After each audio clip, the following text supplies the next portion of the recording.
Good evening. Welcome to Open Topics with Don Armando. I'm your host, Don Armando. Here's the link.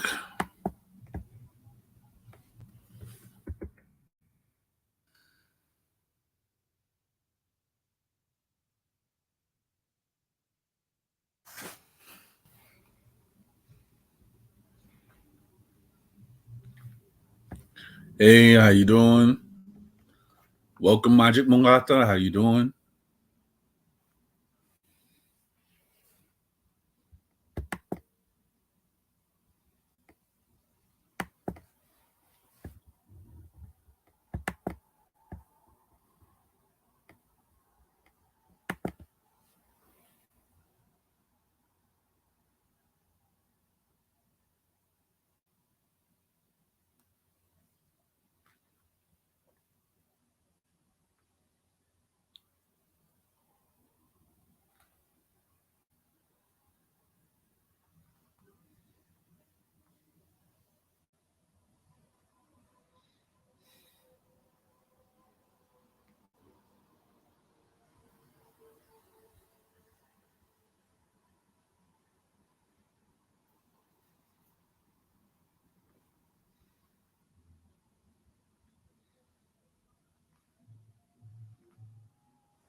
Well, I was just waiting for more people to come in and everything like that.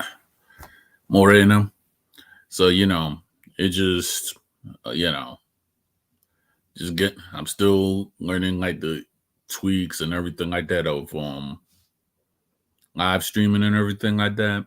I was about to do it yesterday, but I was busy. I had to do something, so I scheduled it for today. So, how's everything up in Texas, Moreno?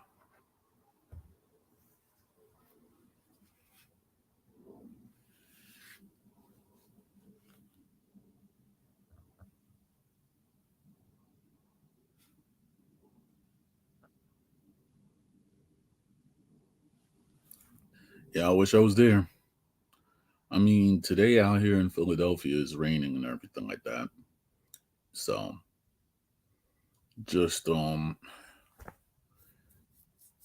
chilling and doing this live stream. But up on Radical's page, we actually like in the back chat, it was actually interesting. Me, Maseo, Kevin, we're just actually having a good old stream.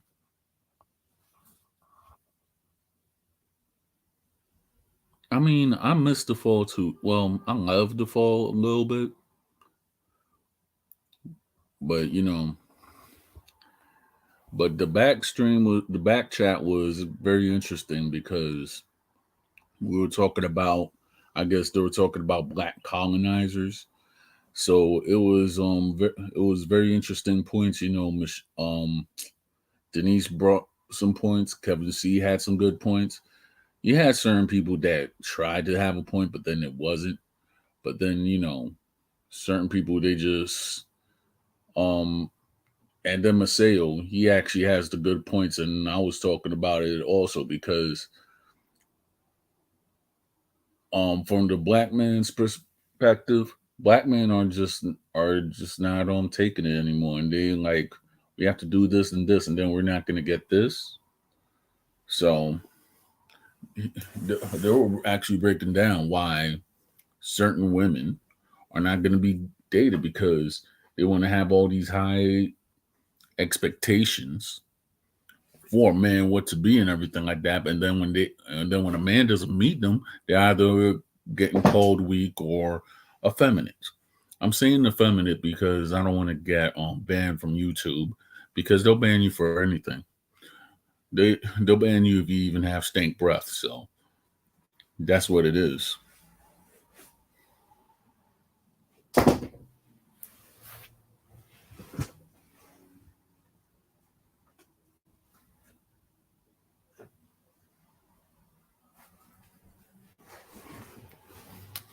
I mean, you're right, Morena. I mean, they need to be organized.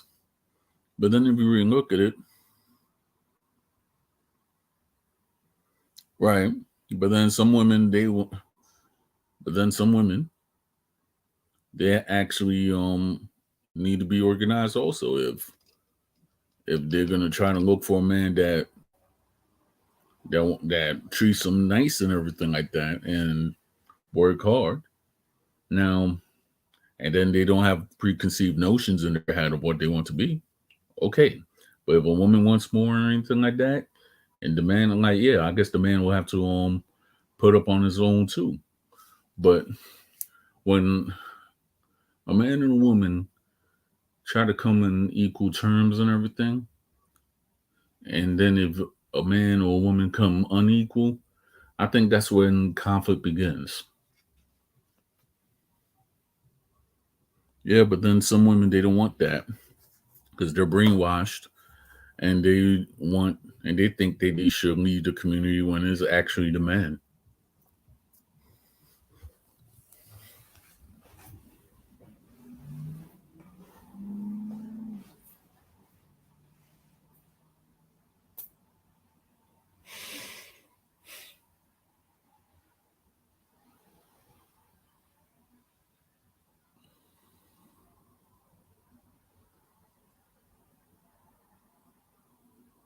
I mean, yeah, but then there's some women that don't know what providing means because I'm not saying for the good women. I'm talking about the women that don't know what a good man is, or or they like to play games. And then if it was a good man at heart that treated them with respect and everything like that, and you know how some women they dog out a nice guy, they'll I mean dating pool or relationships or marriage or whatever the case may be, then they wonder why they're alone. So therefore, it's just between everybody. So it's just like an open playing field right now, and people are not actually having their priorities straight, men or women. There'll be men that they think that, oh yeah, all I got to do is party, but then they don't have responsibility for their kids or to work. Then you got some women that they feel that they're so beautiful that they don't want to work. They first, I don't, because it's like it's like with men, right? The men that don't know how to provide or don't know how to do anything for that example. I mean, they actually fall short because think about it. If a man dates a woman nowadays, I'm not saying all women, I'm just saying some of the women don't know how to cook. So therefore, a man will have to know how to cook for himself. A man, if he's going to provide for the house, I could say I'm lacking this part of being a builder, but I'm learning more and more every day. So if I have to try to fix something in the future, I can. So I'll try to learn how to do that because men they know how to fix stuff. If a man don't know how to fix stuff or anything, a house could be in shambles also. Oh yeah, of course.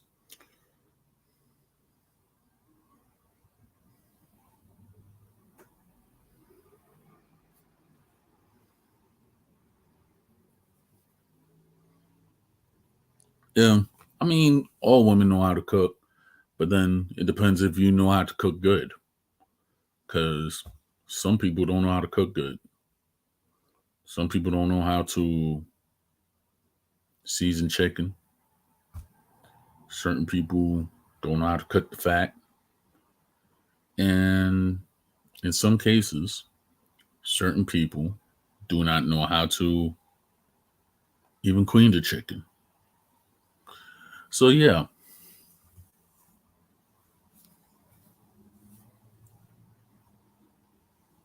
exactly. And it actually starts at home. You're right. Pero mucha gente no quiere aprender. Se dice, oh, mi mamá te enseña algo, pero no enseña algo diferente. Well, I hope I said that right.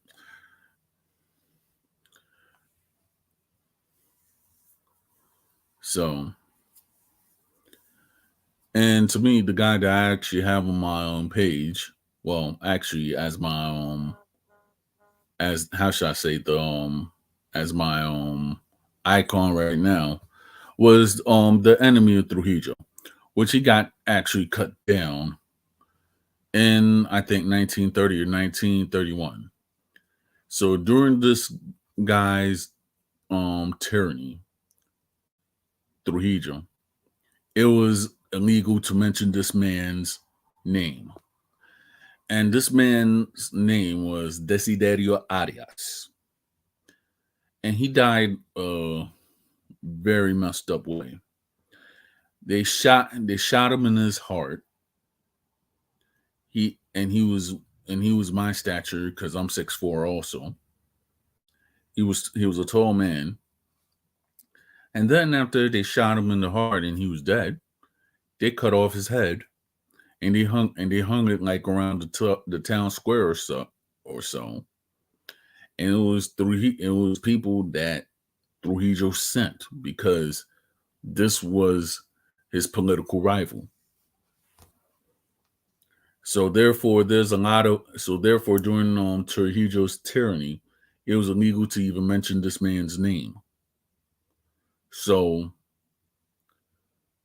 Desiderio Arias, they made a lot of merengues due to this man because this man was actually honest and an upright man. But Trujillo saw him as a threat and got him eliminated immediately.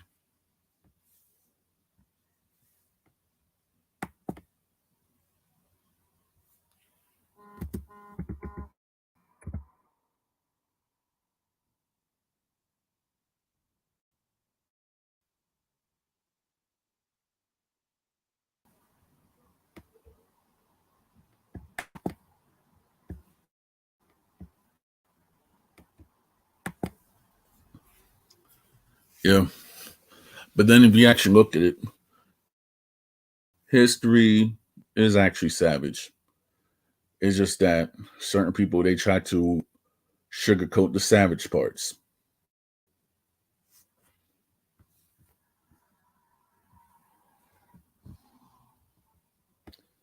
And with that, it's just it's just sad on how certain people they just try to sugarcoat it and they have hidden agendas for what they think a nation should be, when the fact is what they think the nation should be versus on how to actually run a government or educate its people, whatsoever the case may be.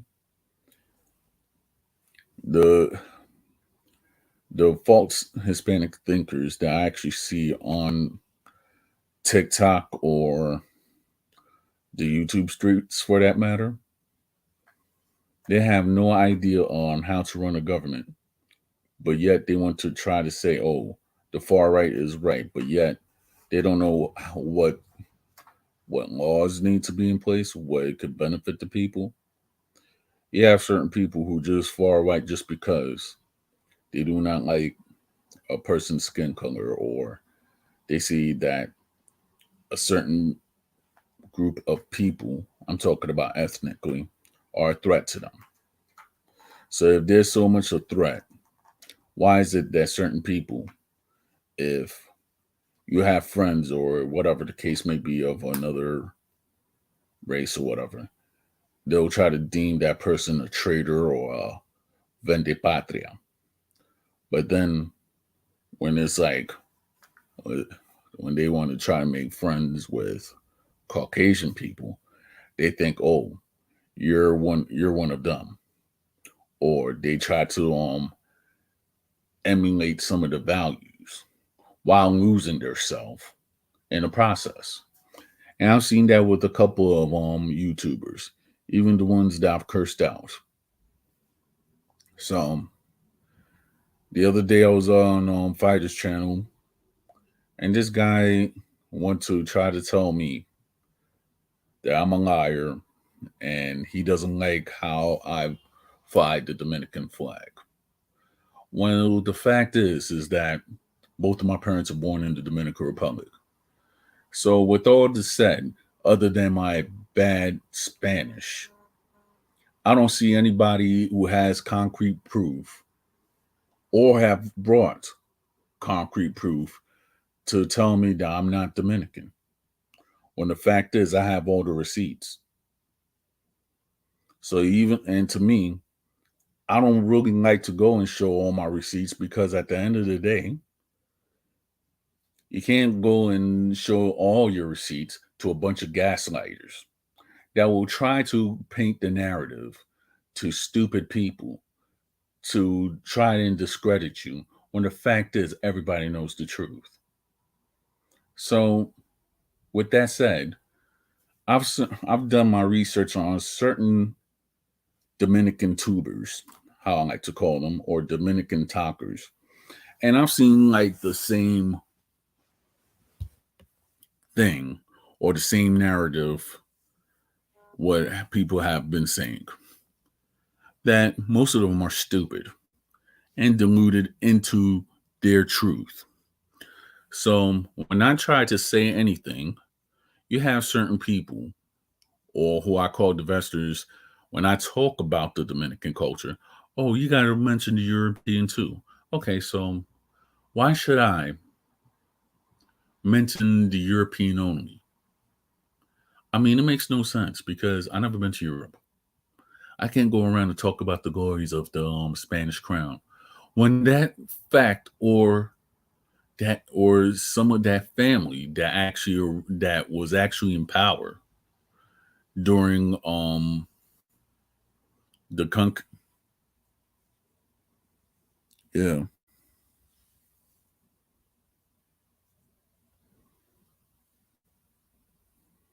exactly.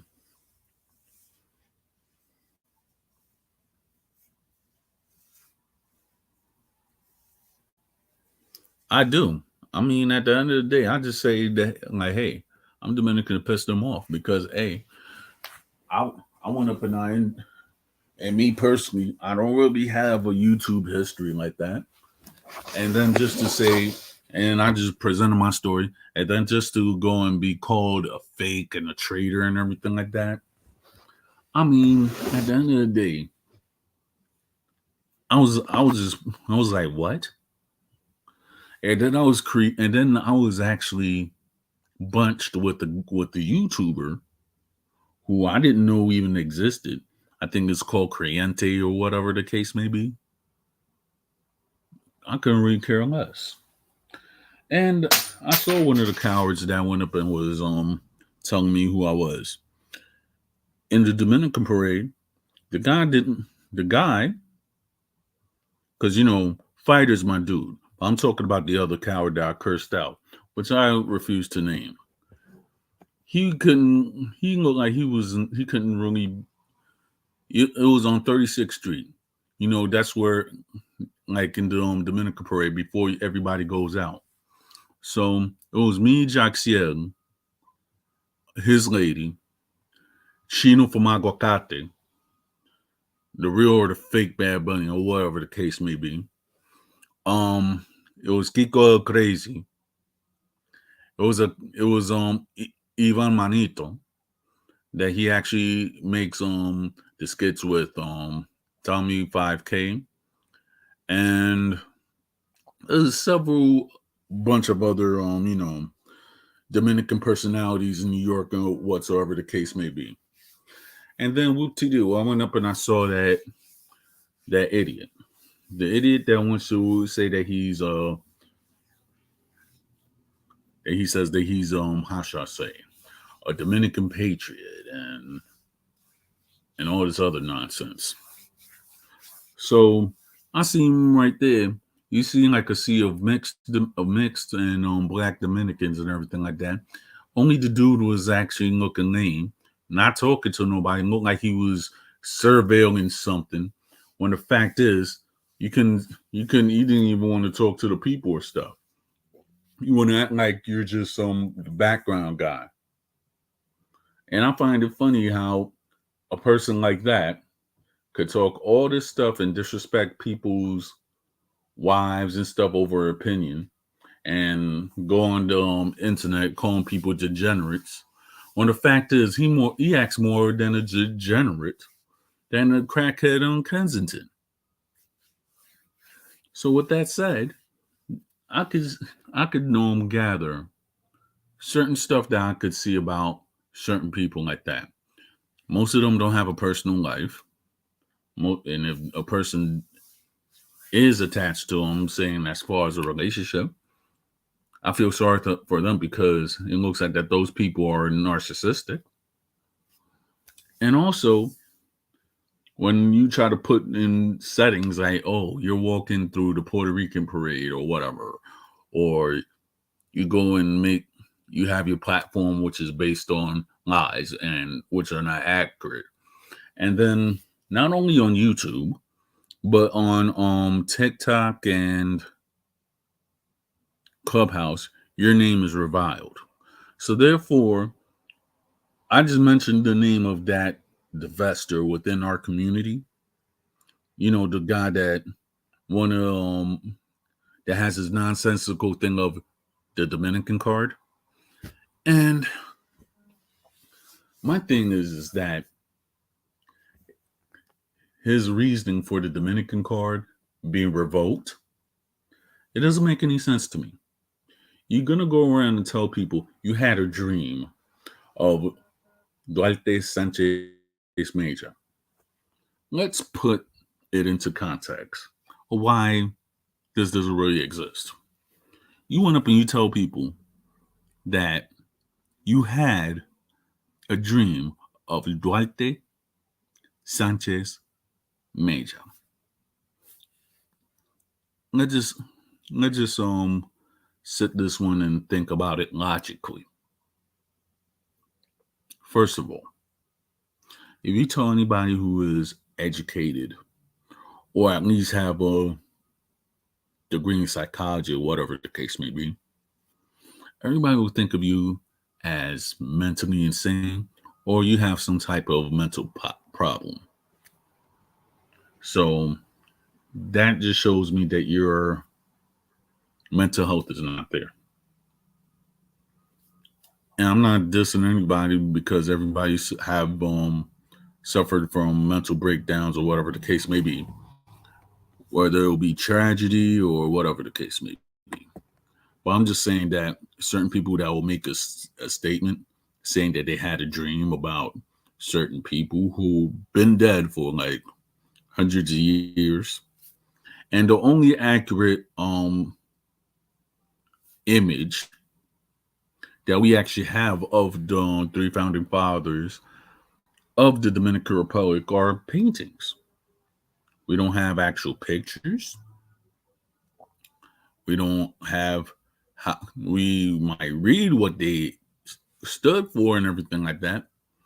But the only person that actually had a photo, I mean, before he passed away, was Juan Pablo Duarte, and they took that photo of him while he lived in Venezuela before he passed away.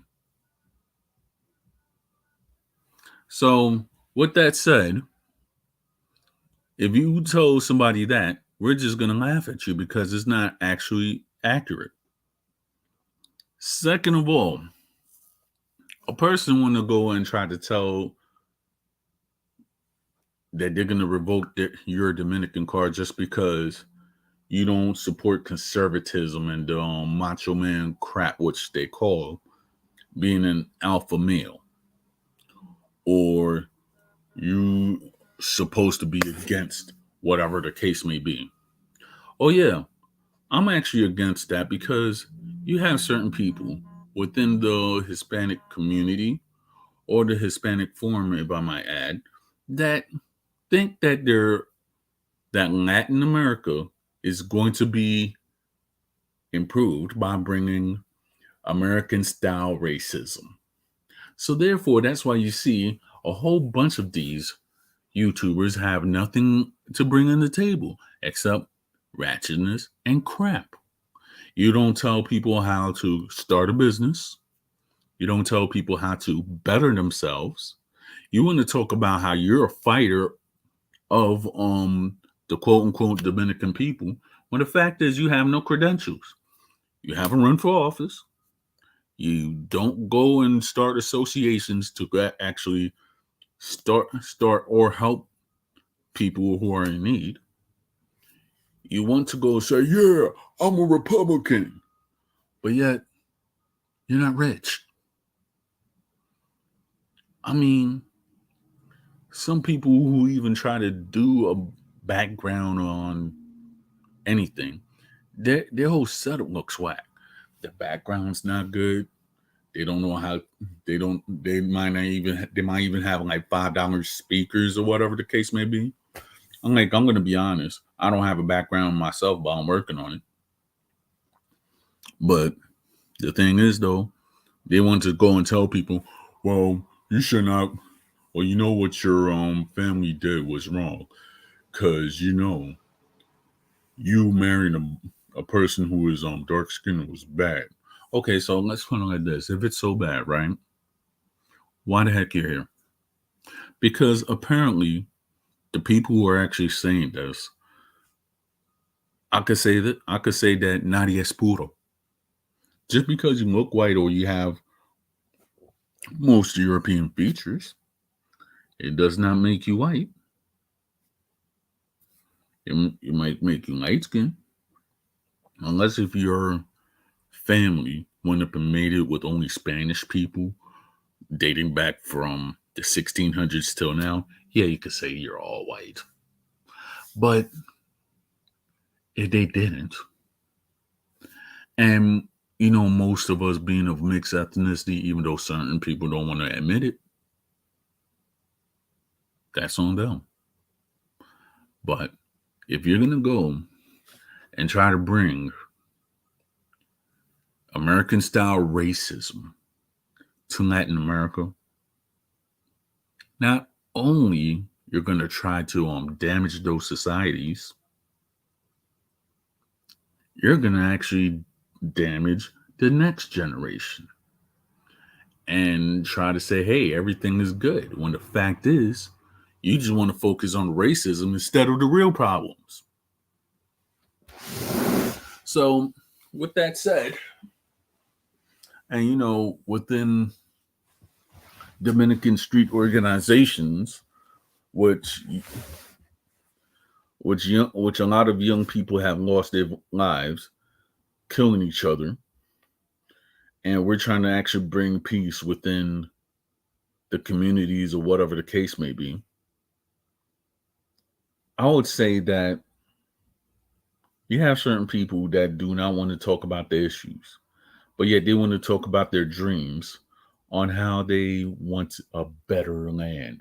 When the fact is, they're not going to even put the work. They want everybody else to do the work for them.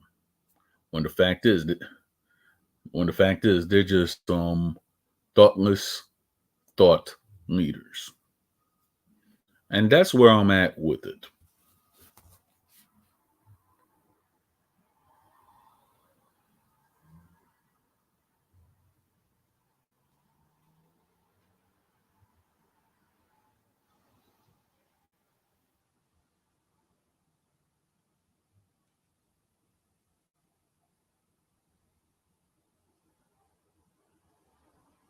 Yeah, I mean, and talking about Cuba, I mean, my sister went there like in 2016. She said she liked it, but then it's like, you know, I guess since you have certain people out there, you're gonna have certain people that will try to follow to see what you're doing, and to I guess if you're recording or whatever the case may be, you have to be of those guidelines. So yeah, she actually did. I mean, she actually showed videos of riding the old 1950 cars out in Havana. She said it was a good trip. She spent like 2 days out there, but this was like way before Trumpito actually came and blocked all travel, whatever the case may be. So that's how it goes. Good old. I don't even know if you could even. I don't even know if you could call it communism anymore because you have certain people that be like, yeah, we're for it, but yet most of the people don't even have a good lighting system, etc. And the last time I heard, when I was actually watching a YouTube video, that certain people in Cuba just have to settle for eating pork for the rest of their lives because they don't know what cow tastes like due to government regulations. So my thing is though, if it's getting worse or whatever, I don't see what it is that is stopping people from having a revolution. Because think about it. I can understand that Castro had a long power. You have educated people in that land. So You so people are just gonna starve, and then you're gonna go and believe in leaders who actually don't really care about you. So what's going if you see people who are actually starving and everything like that, or they having a hard time or whatever, and nobody's really rich except the ruling class or families or whatever the case may be, what do you think is going to happen? I mean, let's be serious. Anybody could go around and drop a not in the United States, but anybody who's anybody, they could go and try to drop a whole bunch of new age guns and such, and a revolution could happen again if certain people want up and band it up. But now it's like now if people are used to that, and you say, yeah, those leaders care about us, but yet you're starving, and just like the only way out is out of the country. I don't see, I don't see like for next 100 years how certain people are just gonna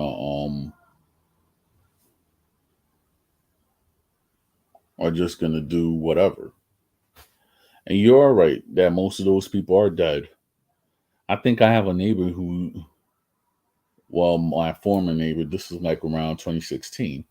He was like in his 90s, and he actually came from Cuba, but never went back, even before the takeover and stuff, because he was in New York like maybe most of his life.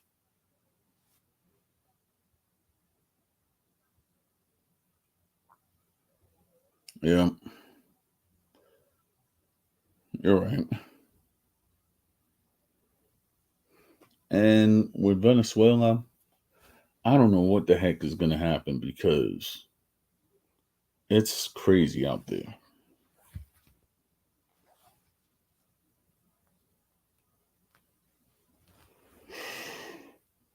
I I could imagine. I mean, certain people that actually came, I guess they were called Marianitos, when they actually came to this country, most of them will have no desire to come back. And I was talking, and this is a little tidbit which I'm going to say. I was actually talking with a guy, well, the owner of High Times, right? The current owner. What a lot of people don't know is that s- his father was Cuban. I don't know if he's still alive because you know it's it was like a life and a chance meeting, right? So me and this older man, we had a conversation in Starbucks in the Bronx, 2016 in Parkchester. So me and him, we had like a quick conversation. He was telling me that he was born in Cuba to a Ukrainian or Slovenian soldier that was actually stationed in Cuba. So he actually was raised with the Castro family, and this guy knew everything about Castro. This was before um this was before whatsoever the case may be. So the guy that he was telling me who was like the father of the current High Times owner, he was telling me that we're talking about the weed, and then Trump was in the election time before anybody knew that Trump was going to be president. And then also it was um it was just to the Gracia Giorgio. It was to the point that he was telling me that even he was afraid of him being in the of him taking pictures or anything like that in the United States because, as you know it, Castro has agents in the United States. Yes, this man said that. So, with that said, he was telling me that he was against Castro and he was basically raised with Castro's children. The same house and everything like that. Went to school with Castro children, etc. So with that said, he was telling me of a lot of stuff that the U.S. media don't really know about Castro, and some of it I don't even remember. But the basic thing is that he was saying that the regime out there, why he left out and everything, why certain people, why he was even if he was to even go back to his native Cuba, he couldn't because Castro and I guess and Raul, whatsoever the case, fear him. So I don't even know if this man was alive or is alive for that matter. But I remember having that conversation with that man, and he told me a lot of stuff.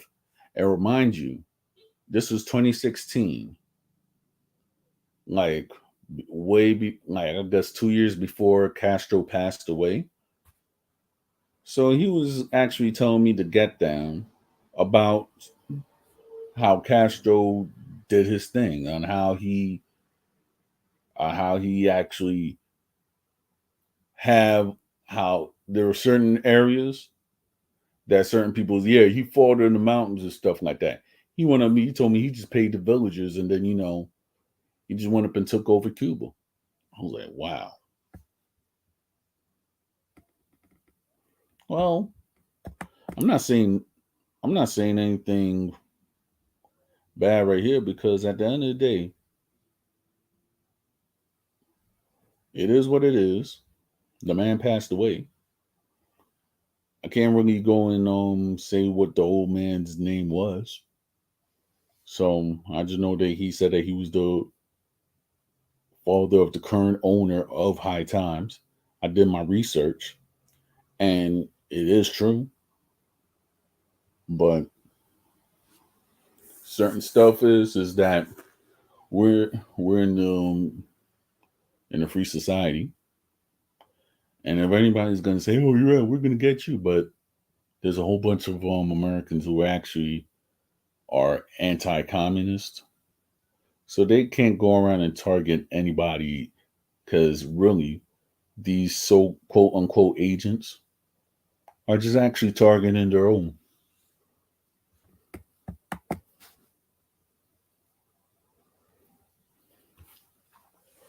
I mean, it is, but then if you really look at it, Castro was a force to be reckoned with. I mean, yeah, we're not as free as we think. You're right. But it's not like China could go and say, oh, yeah, since I have a bad opinion about China, yeah, I'm going to get locked up in China, but I'm a U.S. citizen. So I guess we do have, quote unquote, that protection.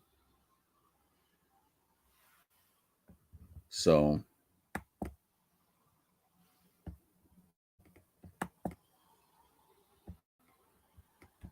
but then again, what is it really protected when there's information on top of information?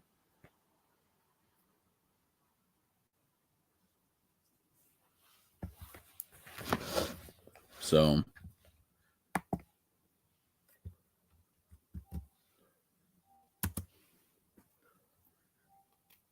and then we may not even be free at all if we get the idiots in charge. You know exactly, Giorgio. So that's how it is.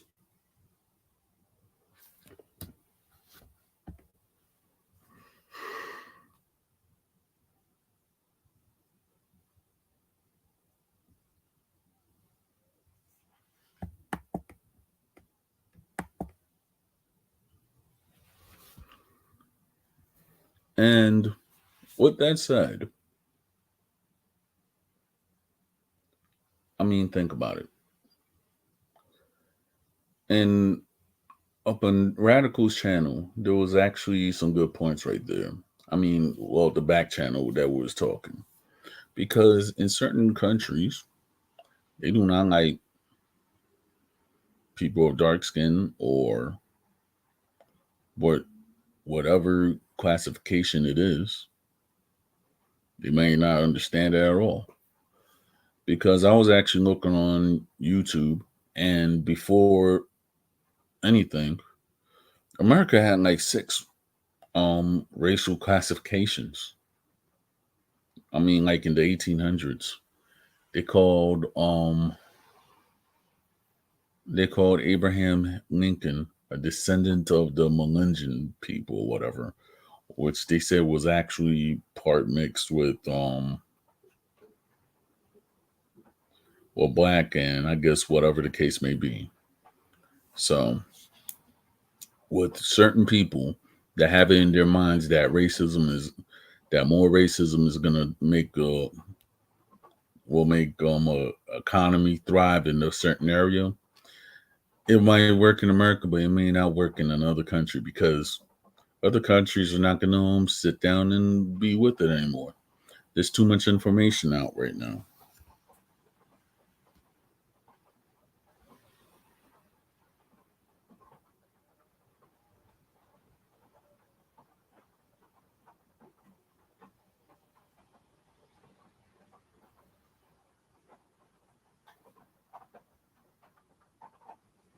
Yeah, I guess the only thing that have to sound is just on passing cars and raindrops.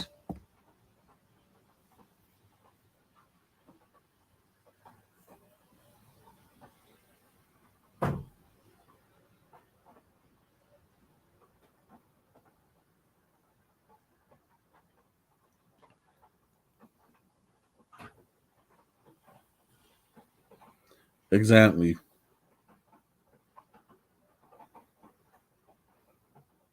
Is it Merovingian or Melanesian?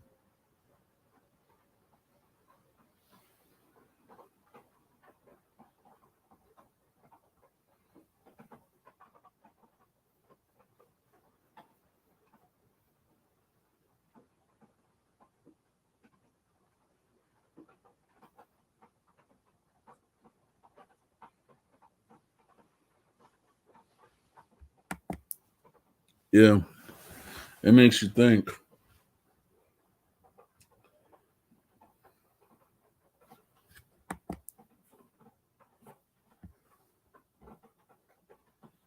Yeah, I think he said Melanesian. Yeah, because whenever we had that good old chat the other day on our in our panel, yeah,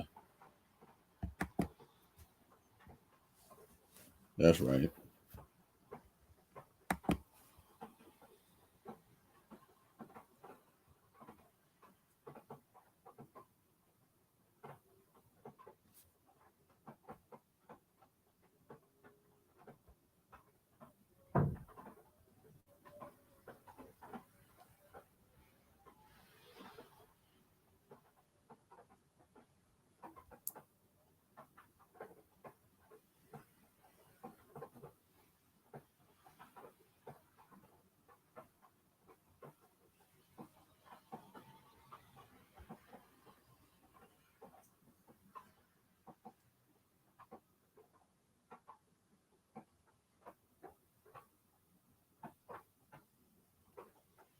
Yep. I mean, it happens.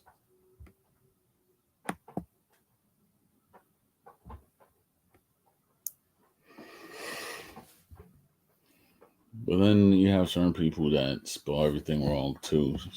I do it sometimes.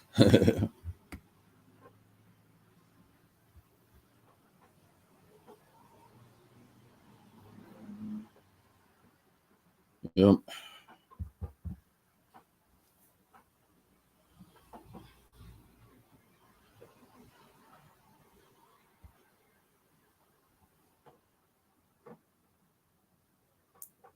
So, how's it in Texas? Do they have any parades or Hispanic festivals out there?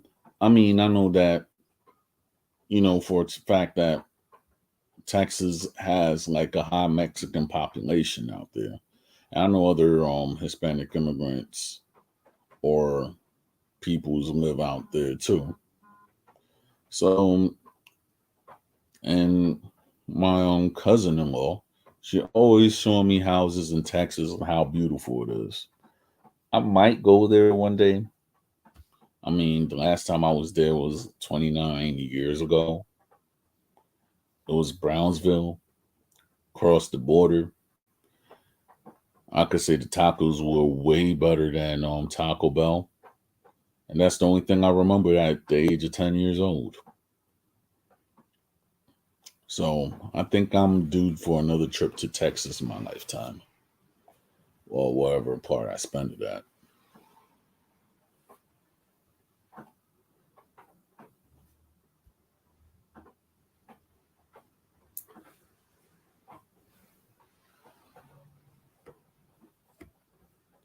Oh yeah, I mean, I guess that would be fitting. So because he did live in Texas.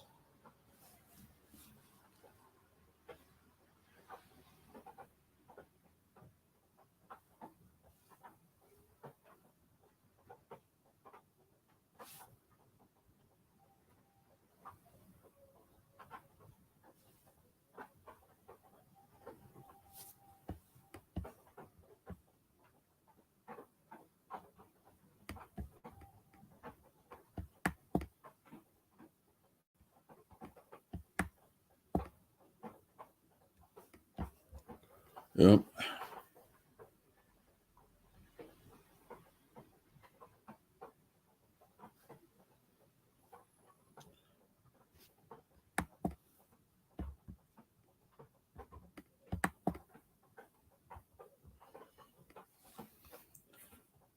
I mean, yeah, I believe that too. And I think Utah also, although I've never been to the West Coast, so I would not know where to begin. But there is one place that I'll actually venture out, that I'll actually want to venture out, discover more of the West Coast.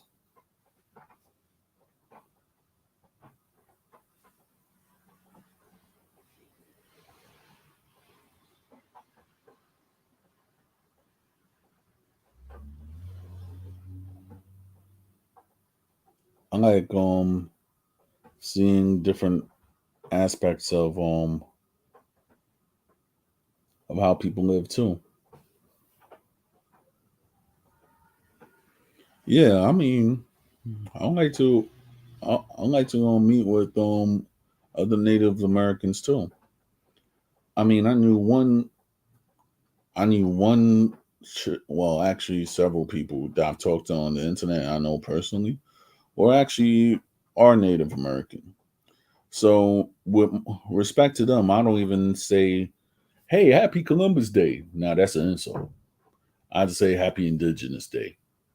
And Columbus, well, you know how I feel about him. He's a fart bag. I don't care. I don't care if people actually say, "Yeah, he's the best one." I'm like, "Yeah, but he's a fart bag because that's what he is. Just a nonsensical fart bag." Yeah, Mormons. Yeah, I heard too. Yeah, no. Yeah, that is the Mormon belt. I mean, if you actually look at it,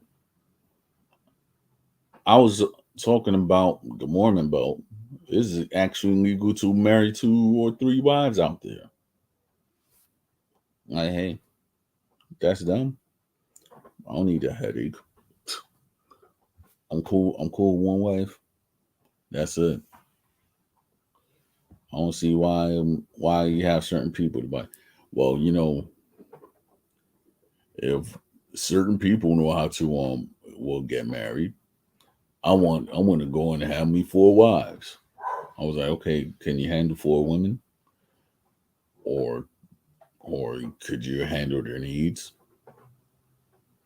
I mean, polygamy to me is nasty. I mean, in the physical sense, because think about it, it'll be good, but then a modern woman is I mean, yo, exactly. And and me personally, I'm a Christian, and I read some of their stuff, and it does not coincide of what really uh the Bible actually has to say. So with that aspect, when I see some of them around and everything like that, I just be like, okay. I even saw some when I was in the Dominican Republic one time, and they were looking at me like I knew how to speak English. I'm like, okay, well, I am American, and you're in the country of my parents, so y'all just riding, you know, the Dominican buses. Well, they're actually short.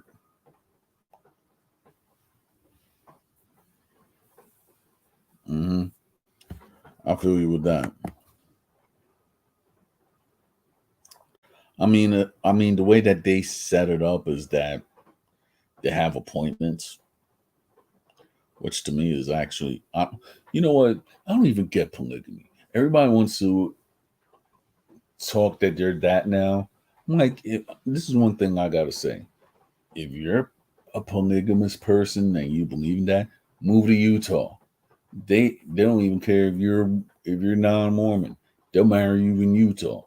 I know, because I was talking to a Muslim guy right before I left New York for Philadelphia, and he told me that he actually got two wives. He actually went with his two wives to Utah so they could get married legally. So he came back to New York. He actually um he actually works, I guess, the corner store or whatever the case may be, and he has his two wives at home cooking for him. I'm like, hey, that's on you, but that's too much. That's too much for me. And then you have to deal with different personalities also. Uh, I don't see how that's happening, but that's just me though.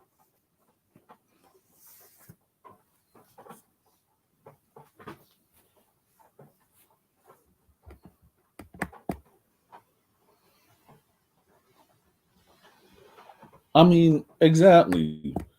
And then on top of it, you have certain people's like, well, polygamy is encouraged. I was like, why? Because it built nations. Yeah. Um. But then the patriarchs during the Old Testament had a lot of problem with their children too. So that's why I guess it shows that it's better to stick with one woman.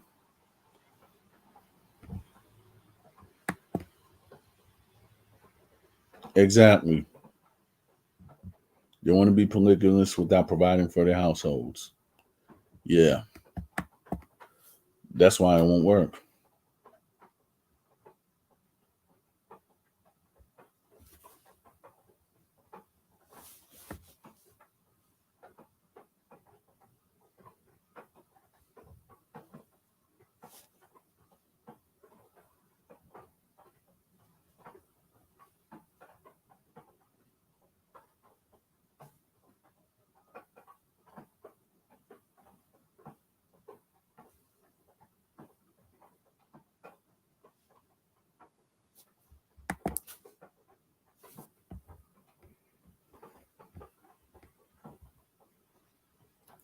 Exactly. That's what people need to. Exactly. That's my motto too.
Exactly. But yeah, if we say that out in public, we're the wrong guy. So at the end, we're supposed to be blamed for it, or we're supposed to not have standards. I mean, thank God I'm married, and it's just that as a single man, we go through too much. You find sometimes when the man was single, it's very hard because you got to get checked. You got to make sure that the female that you're with is very loyal. Anything you could do, um, you can mess up, lose a relationship, and then on top of it, there's a whole bunch of uncertain things. Then out of the clear blue, you have somebody that they say, "Oh, you look good," but yeah, but then a person will be so scarred. This is for women and men. You don't know which is real and which is fake. So the single life, it had its up and downs, but now I'm looking back at it. I'm glad that I'm in the place to where I'm at now, and I won't change it for the world.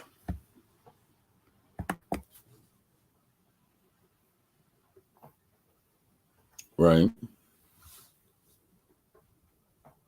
The only thing I could actually say is that people that have kids, and men or women, and they know what it is, I think those people should marry, so that way they could have a blended family.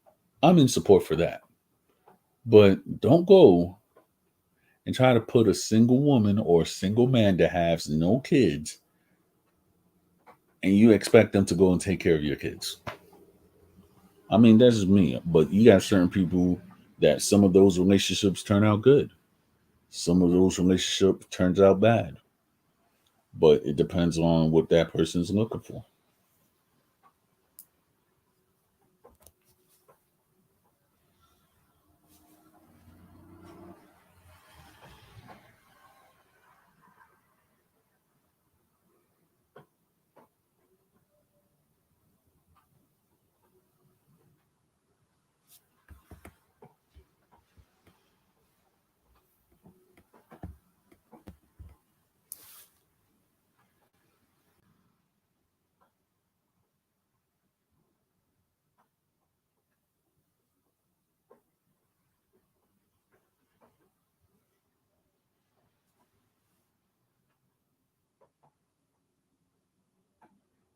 Yeah, I guess I have to find out how many subscribers that I have to have on my Instagram to see how many people I must have, so I could get some subscribers or subscriber access or whatever.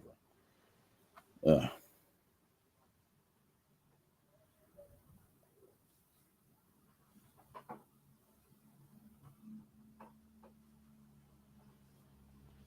so I guess I'll have to see that.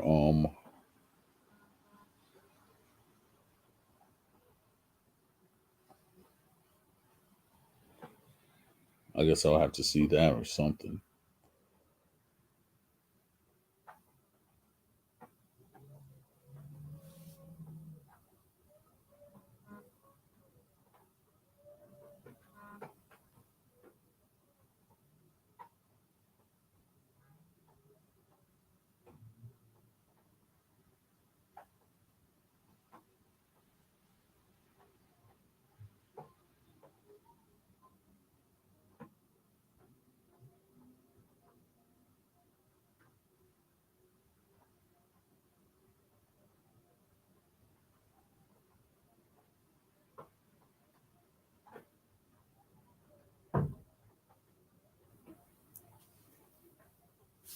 All right. Good evening, Giorgio. How you doing? Good. So I really can't stay for too long, but I did want to pop up on here to let off some steam and to also say good evening to you too. Hey, thank you. You're always welcome here. Yeah, likewise. But yeah, I've been enjoying the Yeah. interesting topics though in regards to the Cuban Revolution of 1959, the polygamy Yeah. talk, Mormonism, like race, ethnicity, and culture of the East Coast and West Yeah. Coast, Good evening, Don even Jose. just How you doing? hey Jose. Good evening. Yeah. So how's everybody tonight? I mean, we're good. We're how should I say? I guess I started my stream a little bit late. Just we're just talk. I guess it's open topics, and I guess we're talking about the Cuban Revolution and whatever the case may be. I was on Radical stream earlier, and in the back channel it was very interesting. It was with Kevin C. It was with Maceo, and I could actually say it was a very interesting topic, and I love what Kevin C. brings to the table. Yeah. Unfortunately, I was at work, so it's really no way that I can, participate and what have you. I just finished my stream just now. All right, Um, I was dealing with the topic. Okay, why?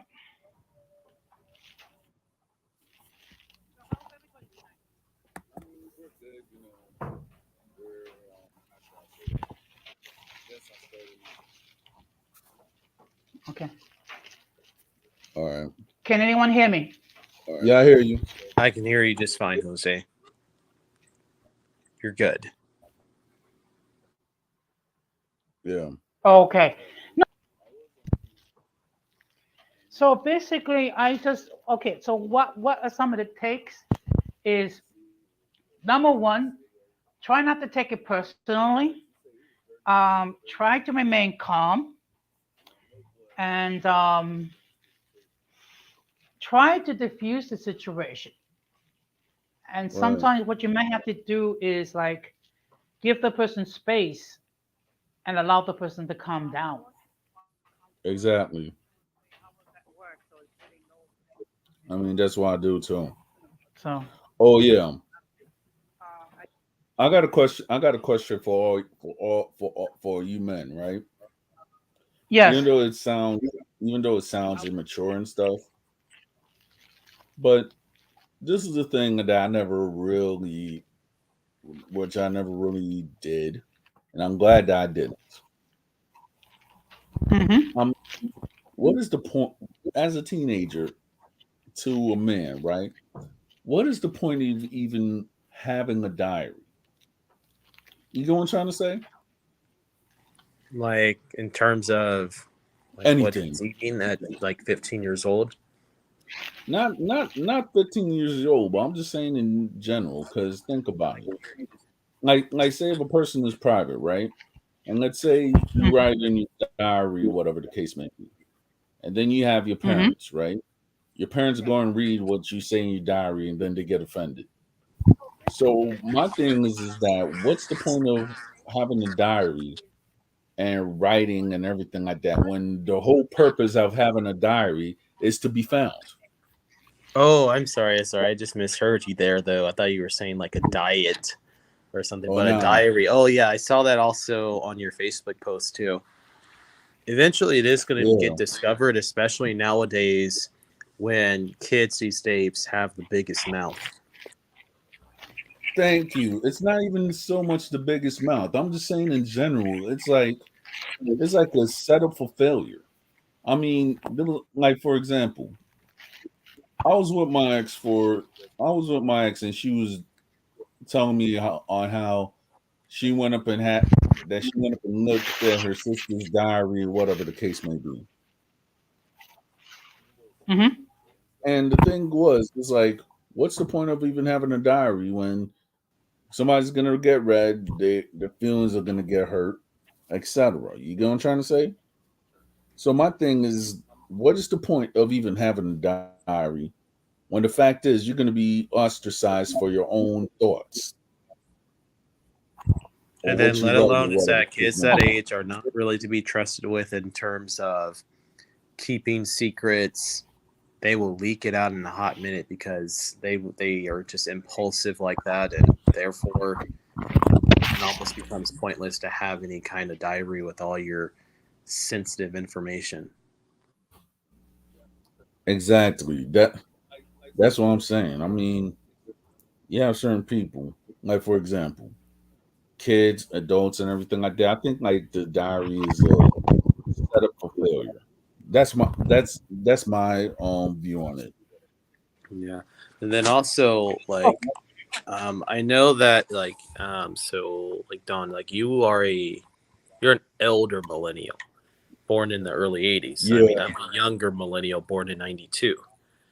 So we are a little right. different Yeah, though yeah, yeah. because So you're the same age as my niece. Yeah, yeah, so I mean like you were pretty much like in high school like of the late 90s, like early 2000s. You grew up at yeah. least big time in the 90s. My time Right, is as a high schooler though was more in the 2000s, like from right. 2006 to 2010. That was when Hmm. like the internet is becoming big. MySpace at the time it was also booming, and a lot of like defamation of character was going on social media since that was like starting to become like the big social media age. That was not Oh really the yeah. I case mean, in the I 90s. mean, So cyberbullying became a case, and just leaking out people's sensitive info also was becoming a I big thing on mean, MySpace during I that time. mean, right. But cyberbullying, it predates that. I'm going to tell you why. Because my generation, I'm talking about the early 2000s when it was like dial up and 56K and whatever, right? Oh, I I'm remember saying dial like, up. Yeah. yeah, the worst of kind, right? My mom used to get teed off for me for using that and AOL before the DSL and all that stuff. Anyway, as I was saying, you see, when it was those times, I'm saying like around 2000 and 2001, people were getting cyber bullied every day. It's just that you had like a small 1% that knew how to tell that knew where you lived at or whatever the case may be. Still, you'll be cyberbullied. I mean, you had a site which was called AOL Hose, right? So if women who were loose, if I might just say, or they might have been with somebody, the next thing you know, on that website, they posted before the internet really got regulated. It was showing all types of stuff. It was showing a female that you might have known 2 or 3 bucks. You might say hi, and then you find out that she had partaken in some acts. So it was crazy talking about. I'm talking about the genesis of cyberbullying. to the point Hmm. that it is exploded now. Yeah. That people are actually It's just a lot worse now than it was like 20 years ago. But yeah, the AOL, DSL dial up, and then there was also MSN, if you remember that. Oh yeah, trust me. Like the cyberbullying I went through was funny.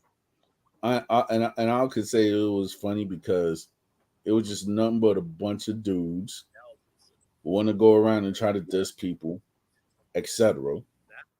And it was only like maybe a small handful that actually say, "Oh, we know where you live at, whatever." I'm like, okay, and me and Zacharias, we were talking about all the fights that we had on Yahoo Messenger. It was funny. I ain't gonna lie. You know what I'm saying? Those times were actually funny. Imagine being in a chat room. Okay, you know what Telegram is now, because apparently my voice is synonymous over there sometimes. Imagine the debate room, right? Imagine that times worse in 2002, where everybody, I'm talking about everybody, you had the Mexican room, the African American room, you had the Hispanic Latino room or whatever. Imagine you going through the rooms and we're talking like how we're talking now, using this interface, and you just straight dissing people, and, and you straight dissing people for no reason, and it was just random attacks whatsoever. Nobody had like a good profile pic back in the day. So that's how it was on Yahoo Messenger and MSN. MSN was a little bit more personal, but Yahoo Chat was bananas in those days.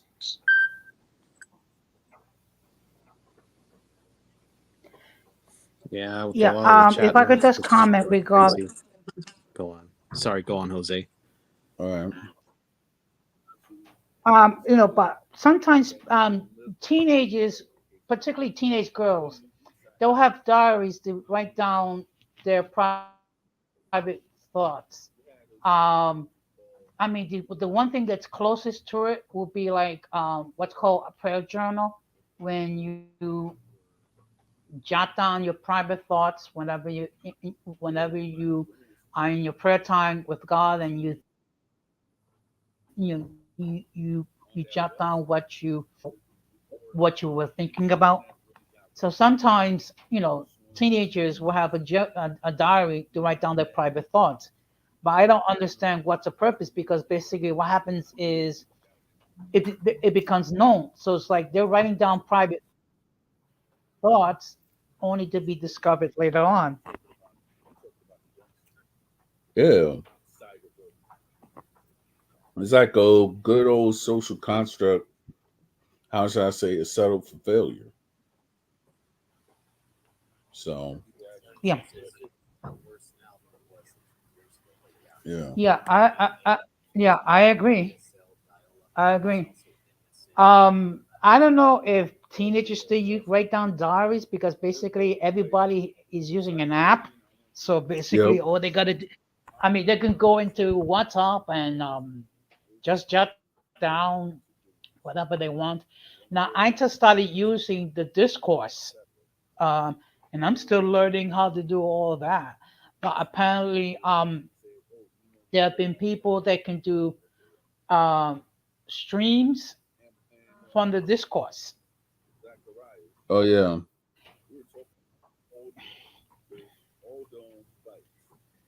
So, I do appreciate the fact that people like the future is golden and Matcha Malava is basically trying to orient me regarding the Discord. It's an interesting a platform. Yeah, it is. Yeah. Um, Now, one thing I forgot to mention on my stream tonight, I'll mention it tomorrow night, and this Uh, is really meant for my moderators, which is I'm gonna ask that they block Mullah the Vanguard God and Hybrid. Now he calls himself Hybrid, the Vanquisher, or as I like to call refer to those two as Dumb and Dumber, because you know they've been accused of cyberbullying certain YouTube creators, and the fact of the matter is there's no space in my platform for that type of behavior. And plus, all they want to do is create division. They're not. I Oh mean, yeah, all they want to just, is create just like division. the just like the Hispanotops. Yeah. Nah, but talking about the Hispanotop haters, right? It's funny that Denise was right about one thing, that they're whitelisted, right? But get this, Yeah. they're not only whitelisted on the YouTube streets, they're whitelisted on TikTok and on Clubhouse. So I've learned, Hmm. because every time I mention that name, the one of the queen, you know what I'm trying to say?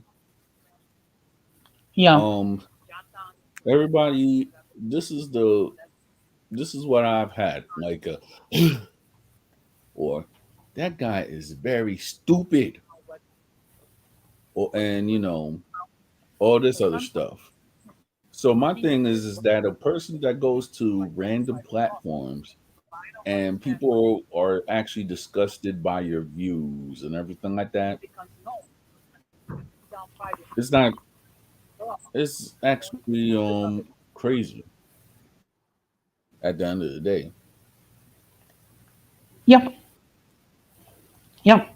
I agree. And it's just that I was not brought up to speed previously regarding some of these weirdos in YouTube, but now that now I see them, it's like, you know, You have to the speak best on, thing to do is just to, yeah, or I mean, just not to give them no. Jose, I think I'm yeah, hearing some playback like in your background. yeah. You know what? Let me see. I think I have. Let me see. I think I have an extra. One moment. Excuse me. Let me see. Oh yeah, okay. Okay, let me just. Okay, I forgot to close the YouTube app. It happens sometimes. Oh yeah, But I mean it happened to me too. yep, yeah. But I've been a serious YouTube creator for over a year, and of course I have to deal with certain haters and whatnot.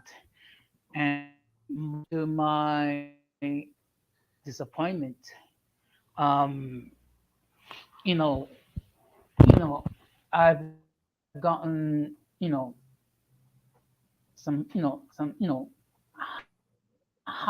I don't know how to say this, but it's been some disappointments as far as uh, how can I say this? You know, where how certain people act on these YouTube streets, Right. and the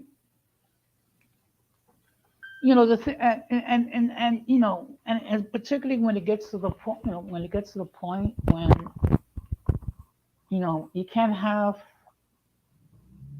a disagreement without being ghosted or being avoided or being ignored. Oh yeah. But at this point, look, I'm gonna hang with those who hang with me. As you Okay. should. If if anyone doesn't want to hang with me, that's their issue. Right. Okay. Um, and I'm just going to keep. I'm just going to. I'm just going to keep it going. And particularly now that I'm 60 years old, I Yeah, have you don't have time. less of You a don't have time. time for the nonsense. No, I don't. Okay. As far, no, and as far as like dealing with some of the weirdos I have to deal with. I mean, look, this is Mhm. this is not something serious, okay? Here in YouTube, it's meant to be entertaining, but it's also meant to be creative Be and educational also. informative. Yeah, Yep. as a YouTube creator, our mission is to create.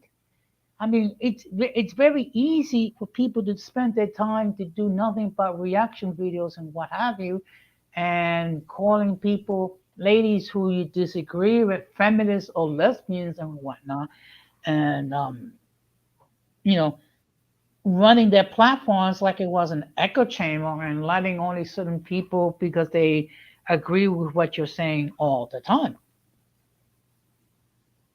Hmm. You know, I mean, Yeah. I'm not gonna lie. There have been times I thought about deleting my channel. Hmm. Nah, don't. Yeah.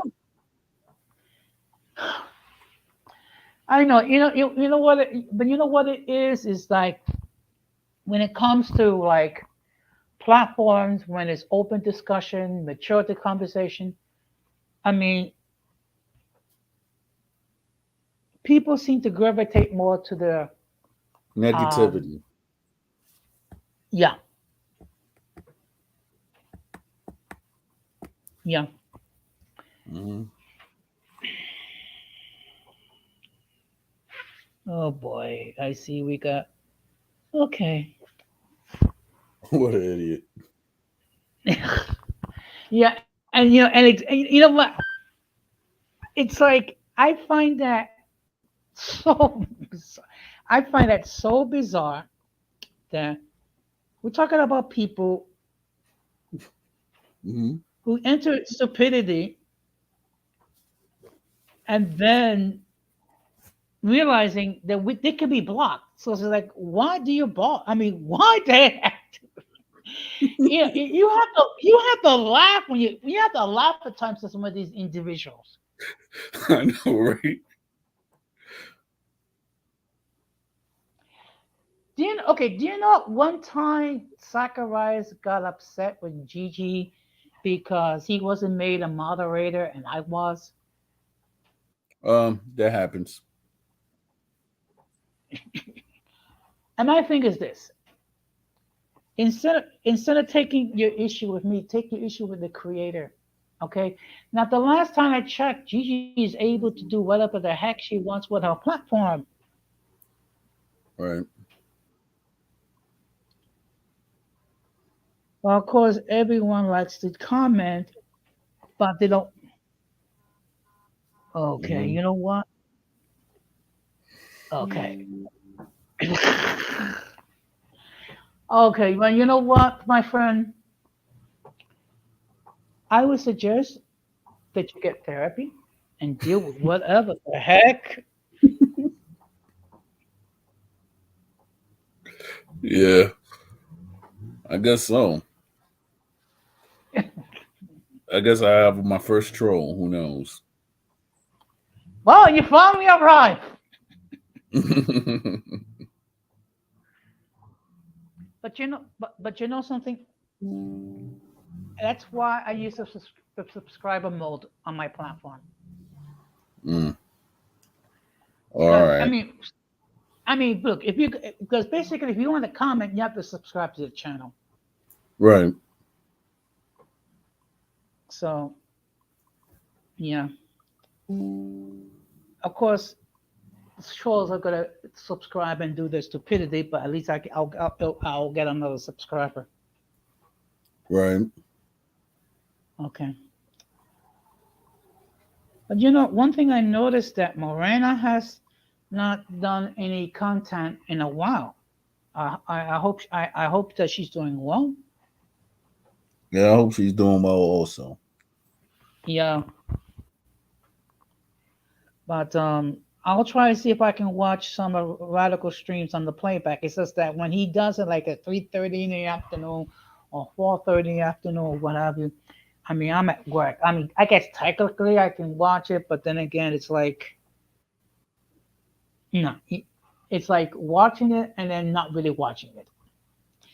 Yeah. If you if you understand what I mean. Mm-hmm. So, Yeah. but but getting but I had a blast this past weekend. I had a wonderful time. I was in I upstate New mean, York. yeah. I I mean, I mean, I, was in. I mean, I guess Go I ahead. have to visit upstate New York because I never really been there, but I would love to Hmm. visit. As you know, I can't. I did go to a trip to the Bahamas during a cruise, Yes. so it was great. The only thing is, though, I had one day, as you know, motion sickness because of the boat. But other than that, Uh huh. everything was great. Okay. Yeah. Yeah.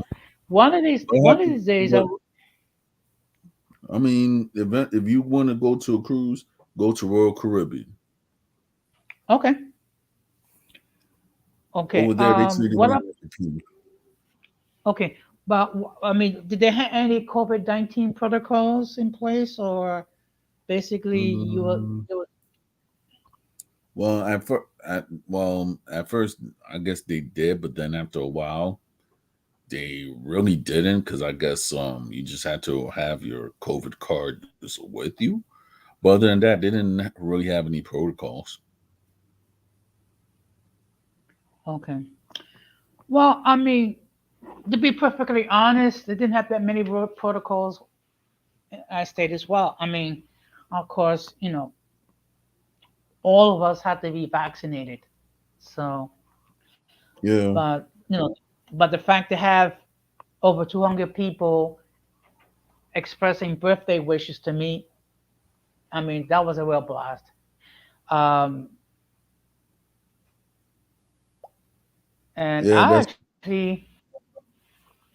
I actually won a couple of prizes. I actually won a bottle of wine and a $25 gift card. nice. So, and actually, one of the gift card was for Starbucks. You lucky.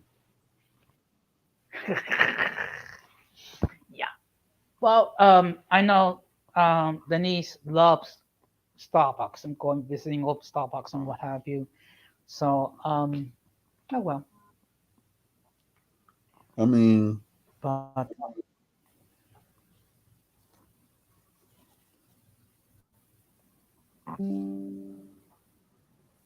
go ahead, Don Armando. if you actually look at it, I love Starbucks and Dunkin' Donuts. So, Yeah. with that said, I actually but I think that Starbucks is a little bit stronger than Dunkin' Donuts. But I guess that's just my taste buds. So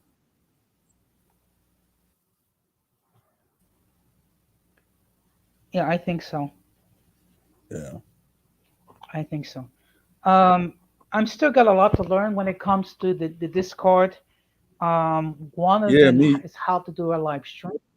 yeah. I'm still learning on Discord also because I'm actually on Mulata's channel. So I'm trying to see how I'm gonna gain the channel first or whatever, and then after that I'll just I guess bring in people or whatever the case may be. Yeah, Yeah. yeah. Yeah, it's it seems to be a very safe place for people to share their point of views, um, which does help. Right.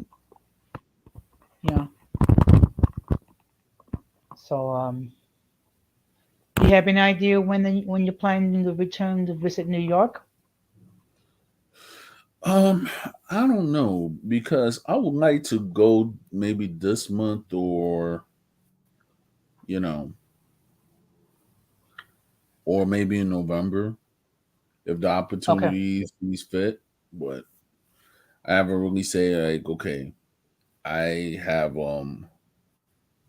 you know, the opportunity to do anything because I'm working, saving, If I don't have to go to New York, I don't. But then it is what it is. So Well, lately I've been doing a lot of overtime. As you might or might not be aware, we've been dealing with a lot of those asylum seekers. oh yeah, Yeah, so far we've gotten over 17,000 in New York City. hmm I could imagine.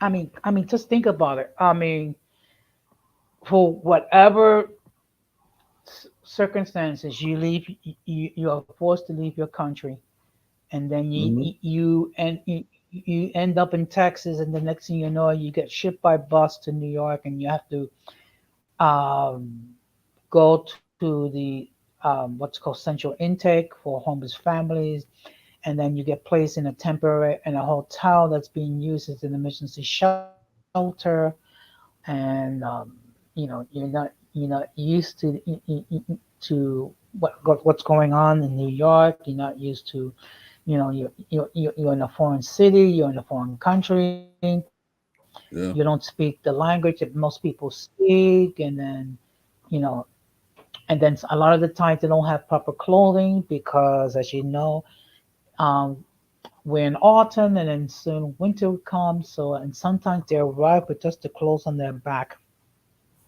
yeah. I mean, it's like it's like from what I've seen, the situation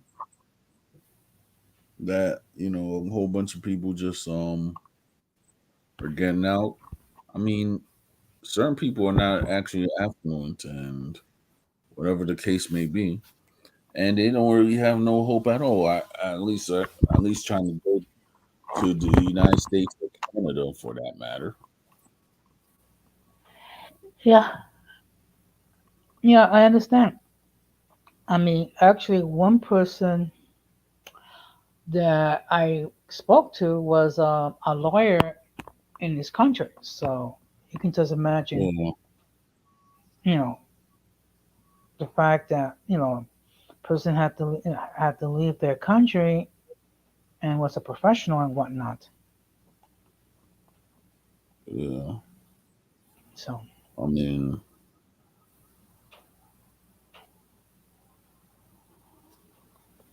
yeah, it's so just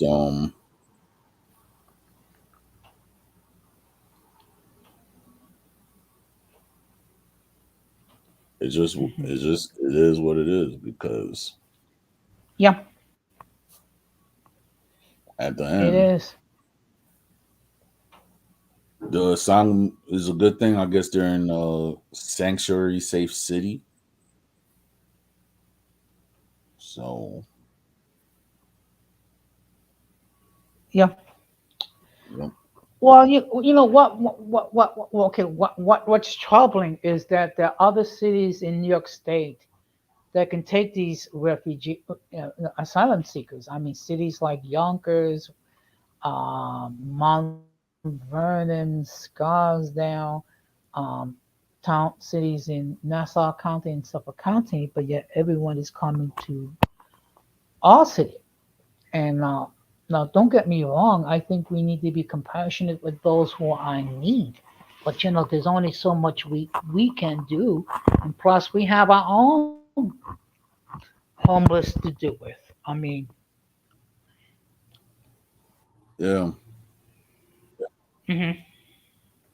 It's just I mean, yeah, it's kind of like having 30 people inside of a one bedroom or studio apartment. I mean, it gets very rough, it gets very uncomfortable, what have you. Um, I mean, what's good is is the overtime, and all that extra money does help. But when you think about all that they've gone through, and then um, you know, just coming here without basic clothing, with the winter yeah. months coming. So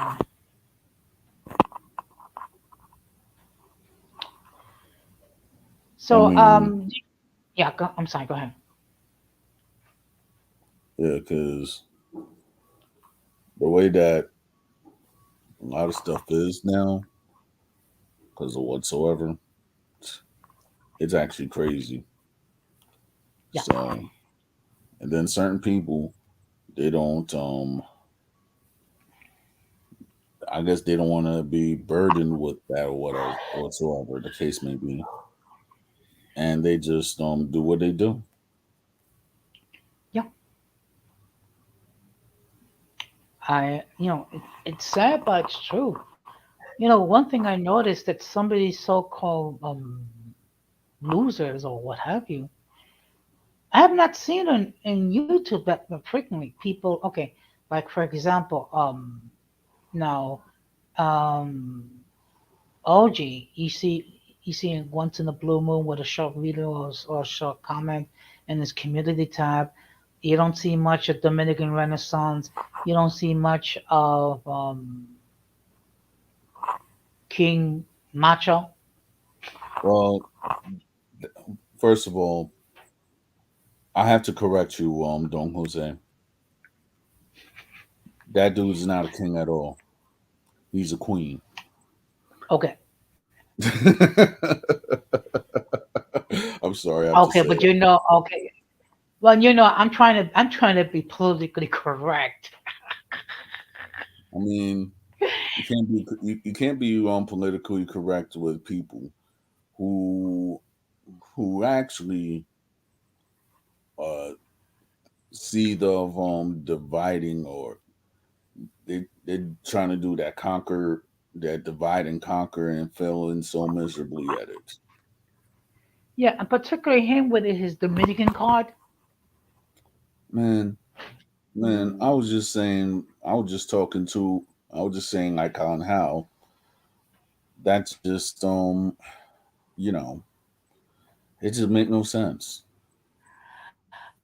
Yeah, I mean, all this crap that he was saying was like, well, I came in a dream and I could go around and tell people. I'm like, no, you can't, bro.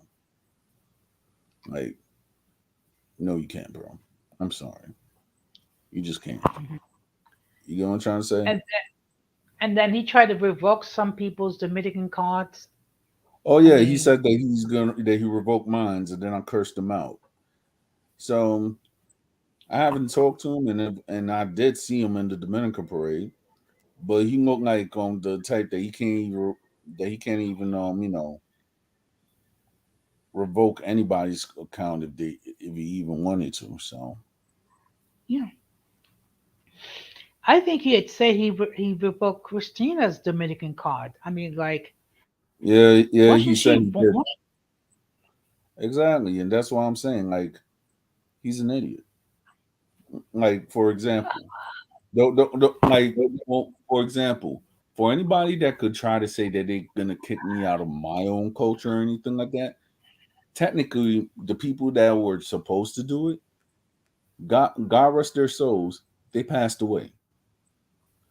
So for this little uptart to go around and say he's gonna take a person's Dominican card just because they don't subscribe to his beliefs, well, he turns out to be an idiot. And 9 times out of 10, he's not respected on any platform. He's not respected on TikTok. He's not even respected on Clubhouse. And he gets less Mhm. respect here on YouTube. I'm like, come on. Yeah, it seems like there's a lot of these characters here on these YouTube streets. I mean, there's another example of it is okay. Now he's known as Hybrid, the vanquisher of Mm, what?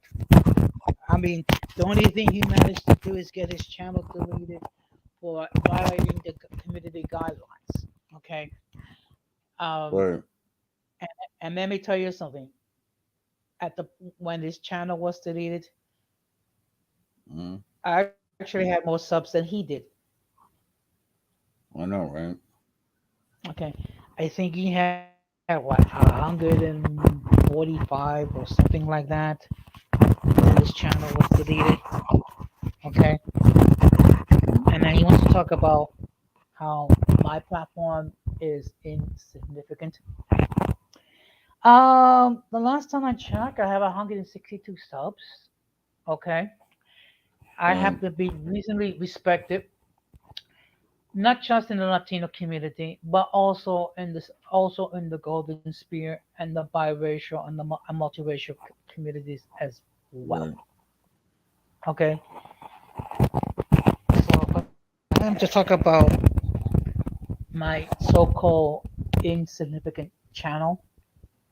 Now, Right. have the views have been down? Yeah, I mean, part of it. Look, part of it is that you have other YouTube creators that had streams at the same time. So that's going to affect your viewership. Right. Also, also certain topics do not go well. Also, some people that used to support my channel no longer supporting my channel, Right. and okay, but I don't wish anybody ill will. Okay, Right. so and when everything is said and done, I can go to bed and sleep like a baby because I know I'm trying to be the best version of me. Yeah. Yeah. And unlike some of these losers, I actually achieve a couple of things. I'm the first member of my family to graduate from college. I'm a homeowner. I have I've been a municipal employee for 23 years. I'm active with my union. I am well loved and respected in my own circles. Well, you saw that when we were in Philly. I actually no offense.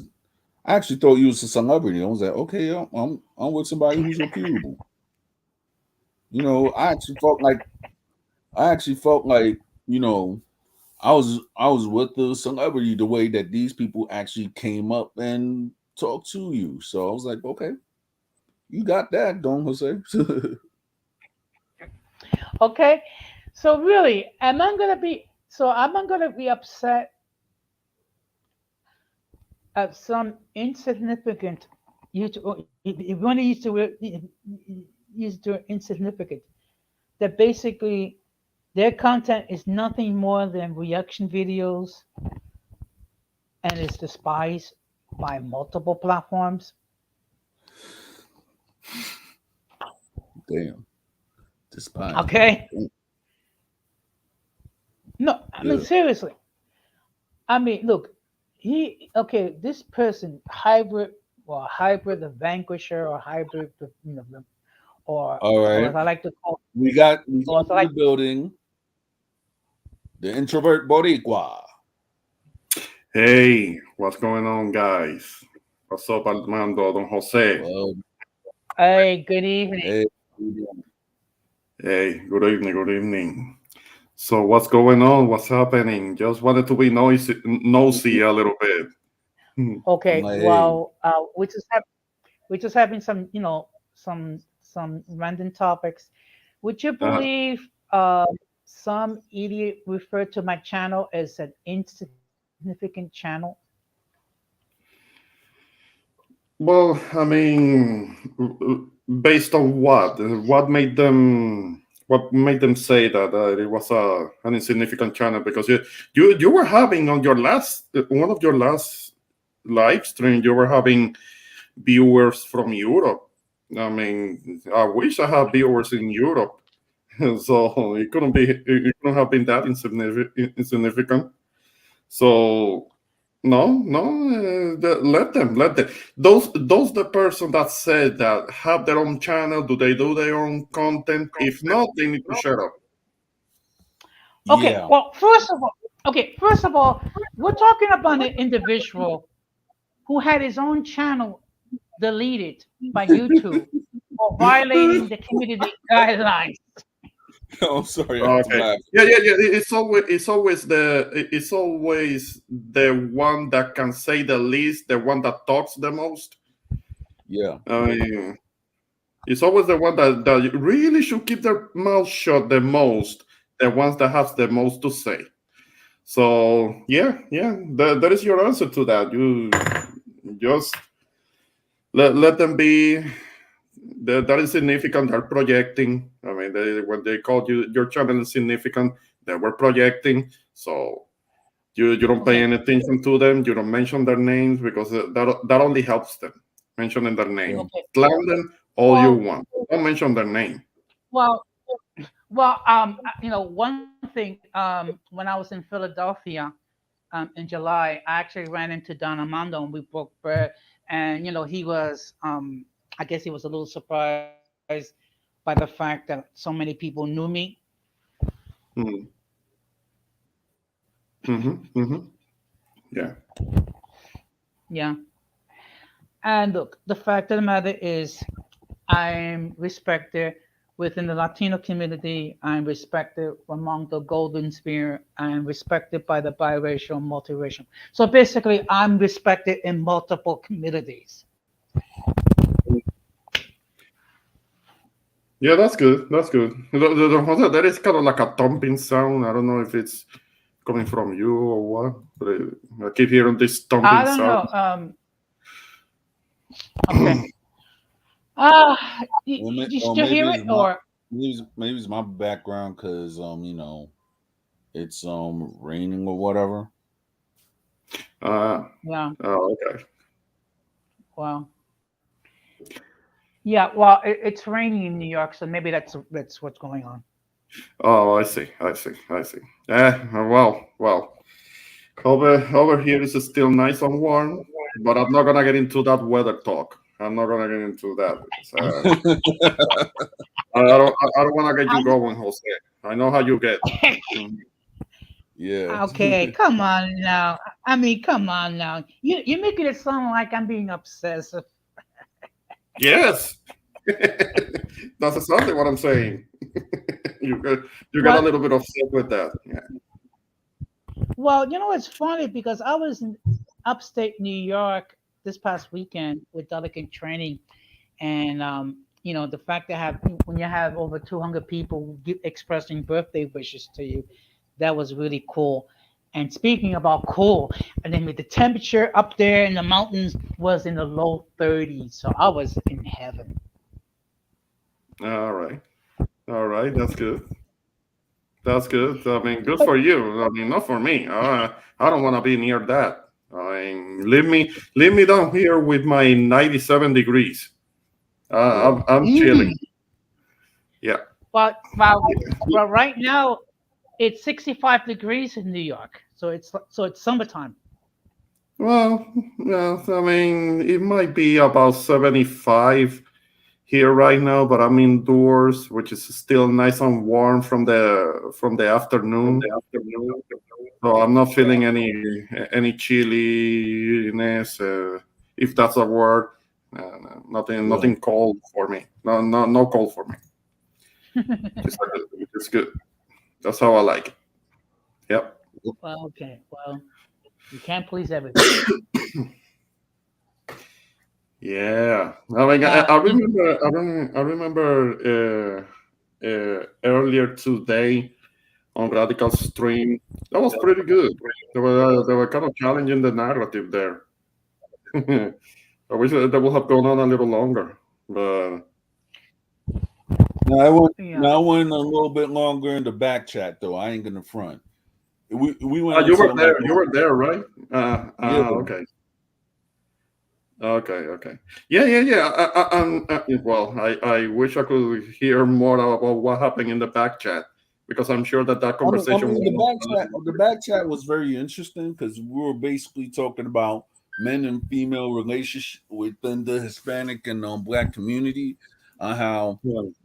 how men were actually fed up with the social constructs of the United States and everything like that, with women getting all right, and then you want this and this, You want a man to go around and take care of a bunch of kids that ain't yours. You're trying to tell that man to go and step up and all this Mhm. stuff. But a guy who's a black man or a Hispanic man who's fighting all the racism or whatever the case may be, and what? And what you're gonna do? You're not gonna go and make a dinner for that man or anything like that, for that matter. So there's certain men who are just fed up with the narrative or feminist or feminism of certain women.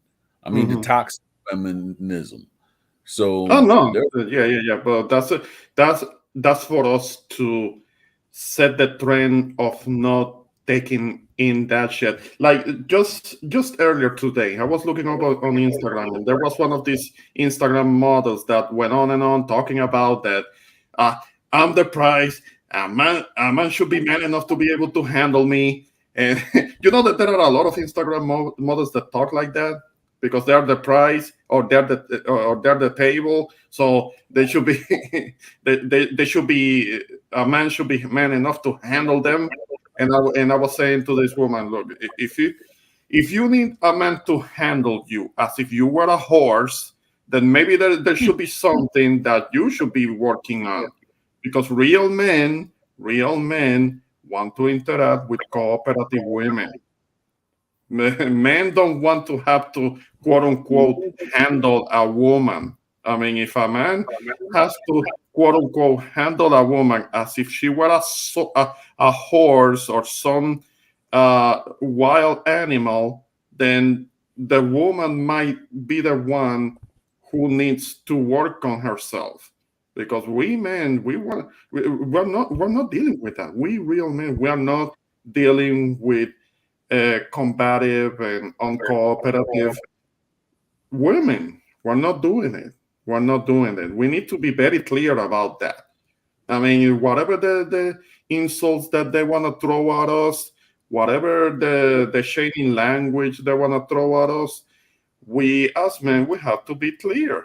It's like, no, we are not going to handle you, because if you need somebody to handle you like as if you were a horse, then you have a problem, miss. So, like, they're the ones that have to work on their shit.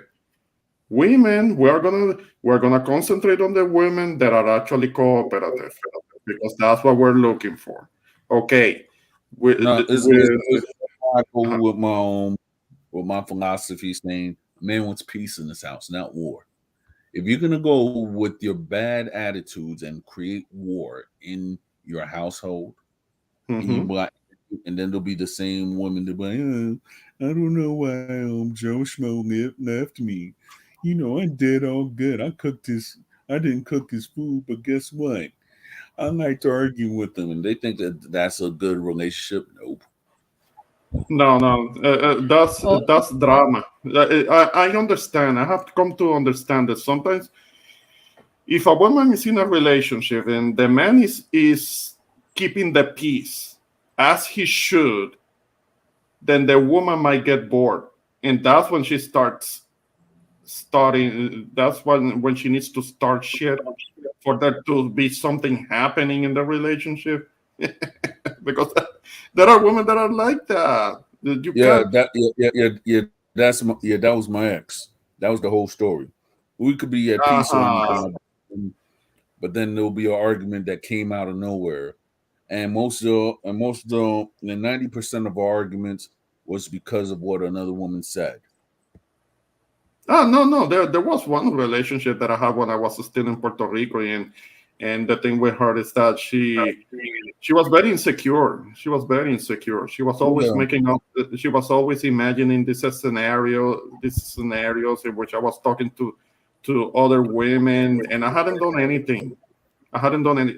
There is an echo. There is an echo. One of you guys, you might oh be. yeah, that ain't me.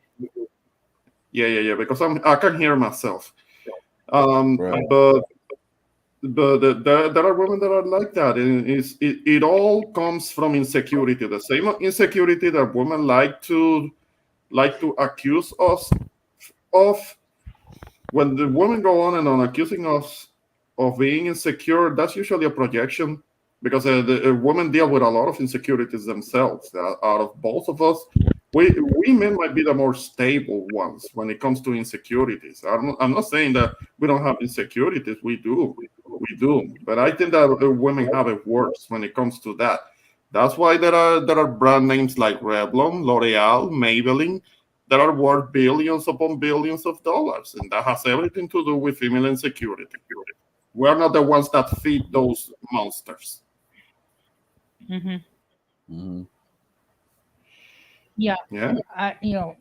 Well, I just want to let you guys know that this coming Sunday will be the next time I'll be doing a stream completely in Spanish. Mm-hmm. Okay.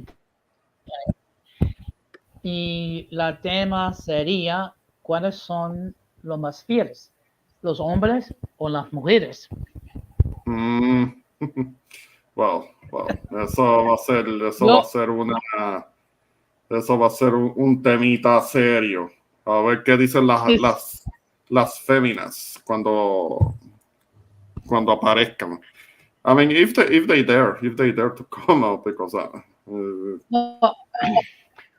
sí. well, remember when I did my series regarding toxic femininity and how the ladies chose not to join the panel, Yeah.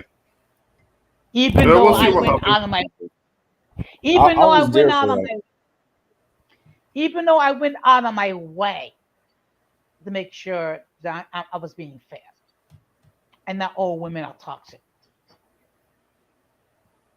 Mm-hmm. Mm. But what can you, what can I say? I mean, all I can do is extend the invitation. If they don't want to Mm. appear, Yeah. they don't want to appear. Yeah, Don Jose, there is something kind of So like the bumping into your microphone that sounds like this. Sounds a lot like this, Yeah. and something rubbing against your microphone. It sounds like this a lot, and like some thumping on it. okay, let's see. Okay, Let's see if I can. Okay. all right. Are you No, okay? but we'll see. We'll see what happens when it comes to this subject, and if any of them are listening right now, we encourage that they come up and give their point of view, their side of their point of view on the topic. I mean, not just do a chat, a chat comment. Actually, come up on the panel and let your voice be heard. Yeah. I mean, it. Look, if anyone thinks of what we're saying is not correct, fine. Get on the panel and tell us why. Yeah, Mm-hmm. yeah. I mean, explain yourself why what we're saying doesn't make any sense. Mm-hmm. Yeah. But it's easier to enter a comment in the chat and appear on the platform and express your point of view. But lately, a lot of radical streams are like during the day. It's kind of hard it's kind of hard. And by the time I get home, the streams are ending or the streams are over because I've been working and I've been doing a lot of overtime due Yeah. to the assignment seekers Yeah. You being mentioned brought something about. to yeah. Mm.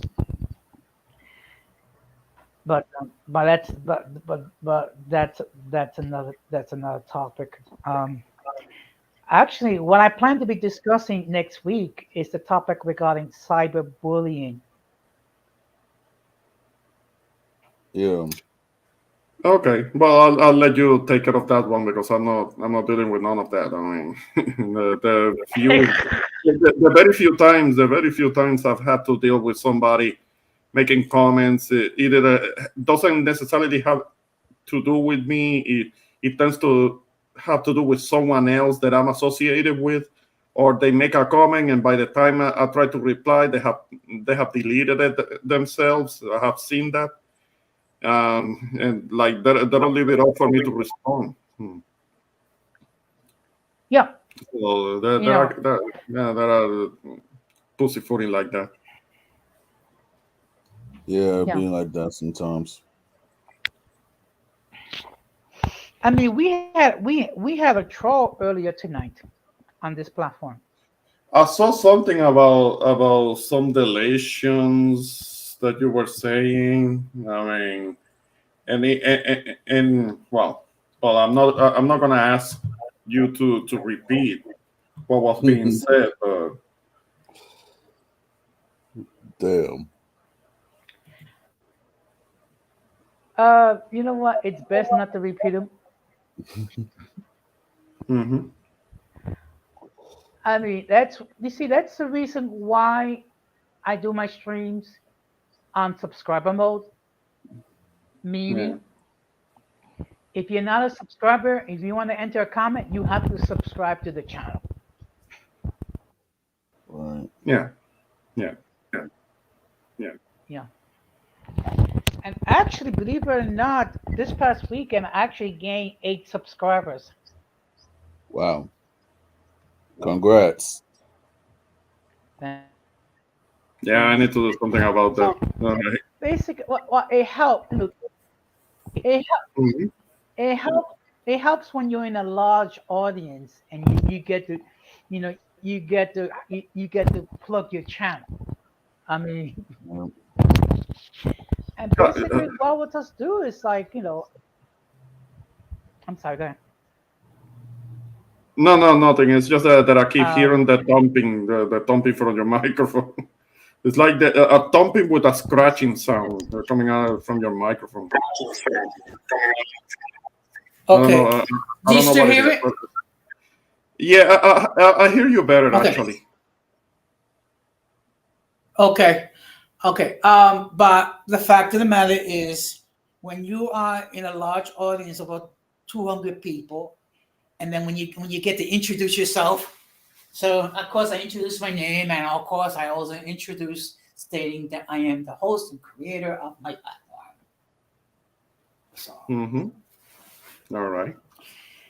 so I mean, look. The fact of the matter is, I am a small channel. I don't have a community tab. So therefore you have to do what you can to try to make your channel known. Yeah. So, but I'm sure in time our channels will get to the point where we will have our own community tabs, and some of us may be monetized. Yeah. Mm-hmm. Well, that's the goal that I'm going. So, that's that's the goal. So I guess I might have to get better equipment or stuff. I mean, in the long run, when I do get monetized, so therefore everything could be good. Because Yeah.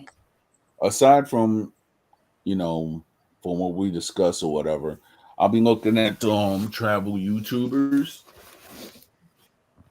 Like, I don't know if you ever heard of I watch them sometimes. This guy who calls himself Bald and Bankrupt, Yeah. and before the conflict between Russia, Ukraine, or whatever, like throughout the Hmm. 2020 or whatsoever, he's going on the train to Russia and everything like that, Yeah. and they were showing the parts of Russia that we don't get to see on regular television. Hmm. And from what I gather from the parts of Russia where this guy Baldwin Bankrupt went to, there's not really that much of developing. You would actually think that Vladimir Putin would actually do better with his land, right? When the fact is that some of the places that are there in Russia is actually dilapidated and Hmm. falling off. And people forget that it was like that during I guess this not it wasn't, but I guess after the Soviet times and what have you, Putin.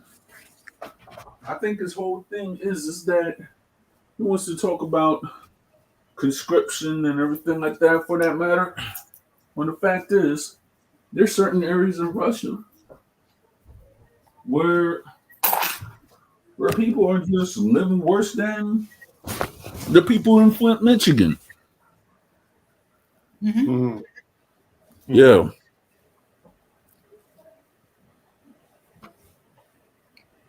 Yeah. Mm-hmm. You know, one person I haven't heard much lately is Brittany Garner, that female basketball player that is in prison. Yeah, well, because we got nobody really to go and trade her over for. They want this arms deal, which we're not going to give. So I guess the United States have this stance like we ain't negotiating with y'all. So Well, you know what's my point of view on her? She doesn't Yeah, learn Russian. we know. Yeah, we know. I mean, well, she was following the whole social justice warrior trends, and that's why she said what she said, and it didn't work for her. So okay, so the thing is that there was, from my understanding, that there was a history of certain things that she had done. She was involved in some domestic dispute thing with her significant other.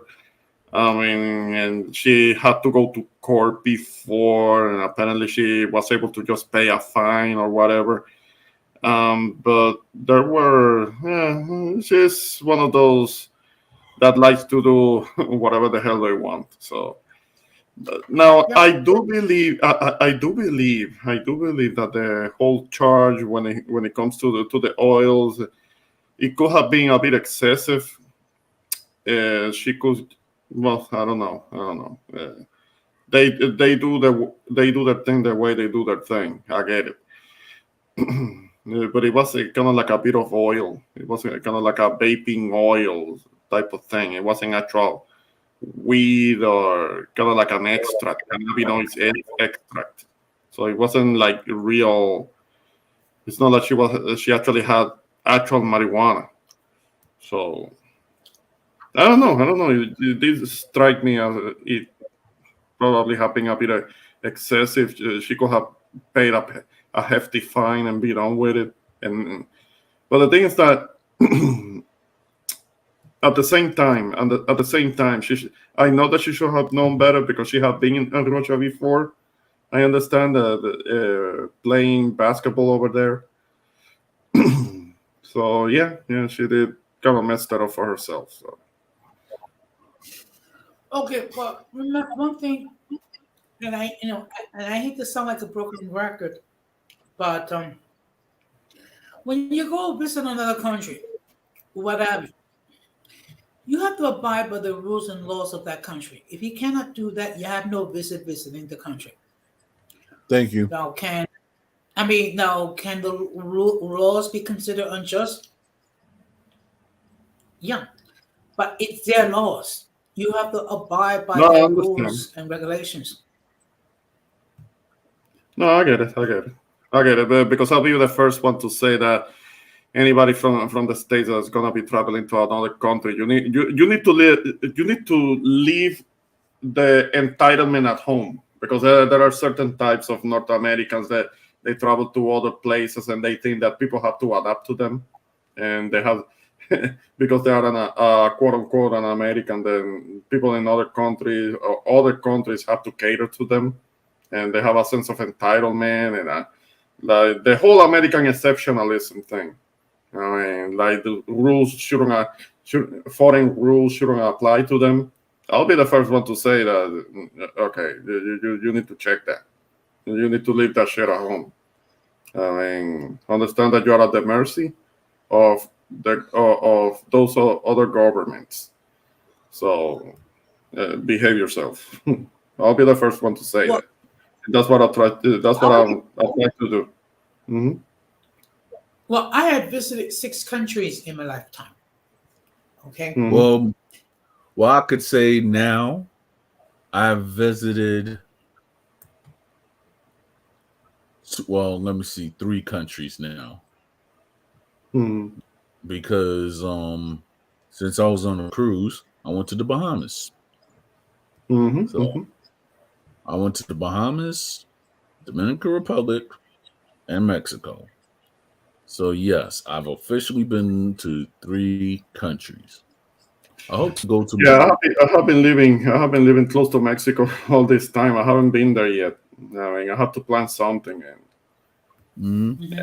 Mhm. do something that takes me to like Mexico City or so.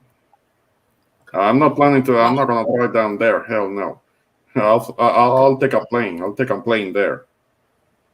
I mean, since you do right there, I think it'll be a shorter flight though, like maybe an hour or so.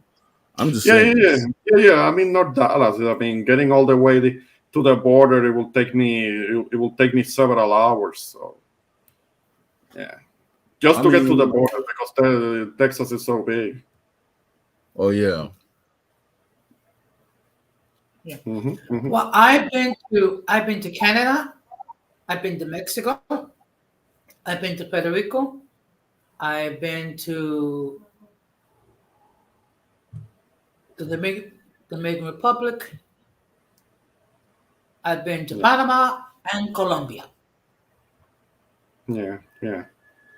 And what I've done is I try to learn about the culture, so at least when I go there, I'll have some sort of understanding of how people do things over there, and I don't act like the American. Yeah, yeah, Yeah. yeah. That's good. Yeah. Ramon, when you going to be doing another stream? Let's see what happens tomorrow evening. I know that everybody, just about everybody, is going to be doing live streams. So, but we'll see what happens. If not tomorrow, then at some point, maybe during the day on Saturday. So that's what I'm Okay. thinking about. I'm I thinking mean, about I a mean, topic. with me, I'm trying to I'm going to try to do another stream tomorrow, but it's not really on open topics. I'm trying to do the music scene again. You know, try to get like a feel for it. So hopefully it goes well tomorrow. My stream for I guess the music platform will try to go well tomorrow. So that's how Right. it's going. All right. Wow. I'm going to be doing a live stream, but it's going to be starting at 5:30 Central Standard Time. Hmm. So that way it won't conflict hopefully with Don Armando's channel. All right. And then um, I have nothing planned for Saturday. I do have a stream scheduled for Sunday, and I have a couple streams for next week. And we'll see how it goes. Yeah. Hmm. Right. So, but I'm definitely looking forward to this one regarding cyberbullying. That's going to be an interesting topic. Yeah. I see. Mhm.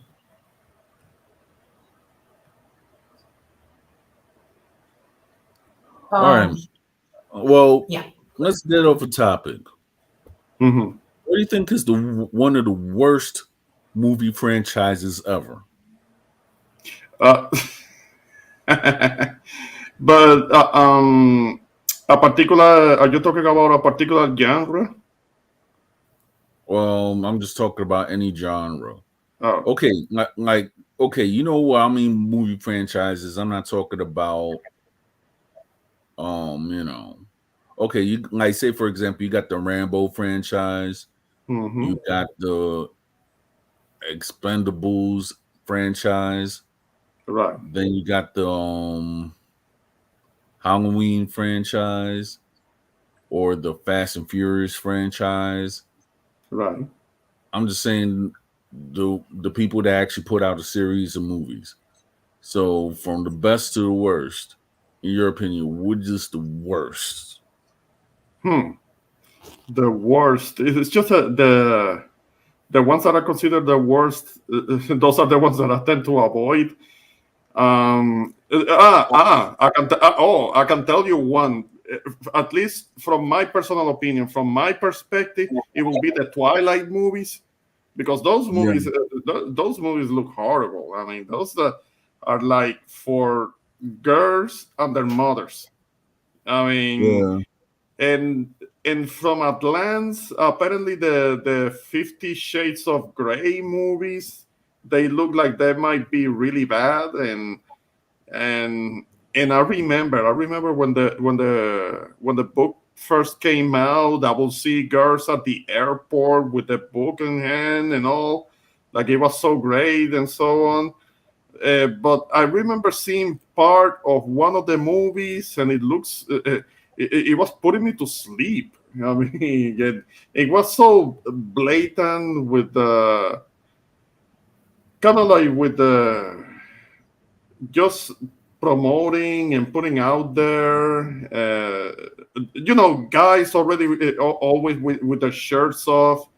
They're doing kind of like giving eye candy to the women, but as a man, I will try to watch it, and it will put me to sleep. I mean, because the show was boring, and it was obviously catering to like teenage girls and to their mothers to a degree.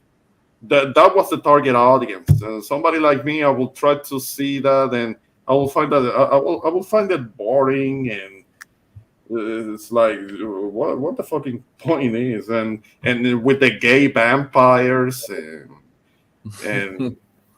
yeah. I and know.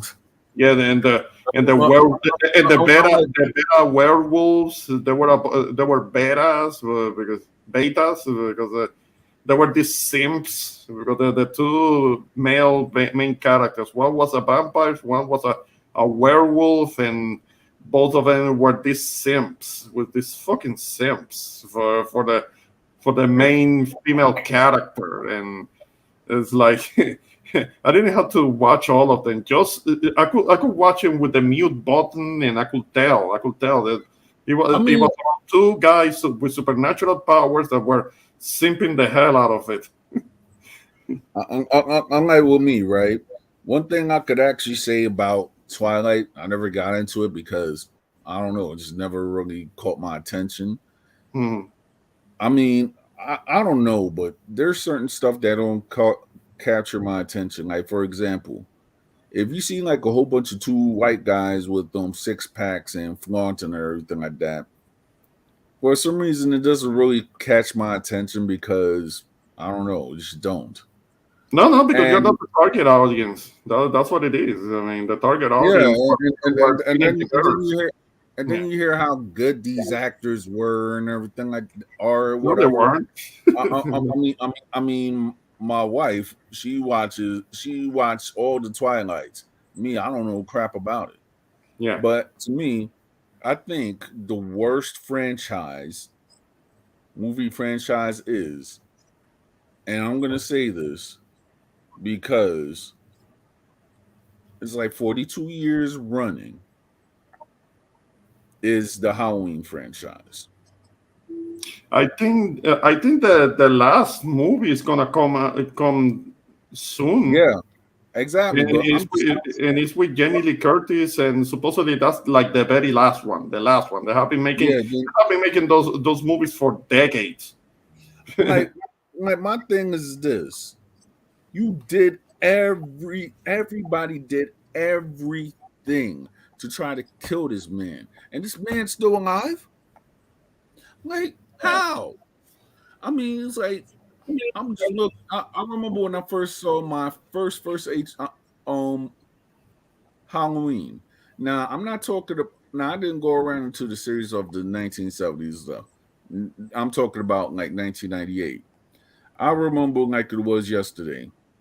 I went to the Whitestone Theater with my friends, and we were like 14 at the time. I looked Yeah. older. So therefore, this was before the school shooting and all the other crap. We could actually go in and not check our IDs. So we went Uh, in and we watched the movie.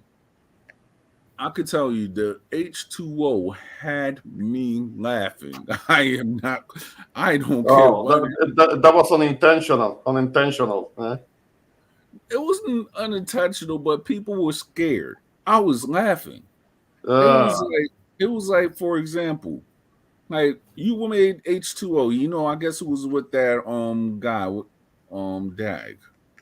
I think I'm trying to think. What's this? Or it was like a guy, right? That I guess he's Jewish or whatever. which guy? Mhm. But there was a scene that You're breaking up. You're breaking up. What did you say? You that say something about a Jewish guy? that the guy that it was like the movie was like in 1998, right? It was called Halloween. It was called Halloween H2O, right? Uh, So when when Michael Myers got him, that actor, right, Adam Arkin. When this guy went up and got by Michael Myers, it was like the funniest thing ever. mm, I kid you not. mm. Mhm. Okay. And I don't. Okay. then I guess it was years ago, and it's funny because everybody thought that Buster Rhymes was better out of Mike Myers.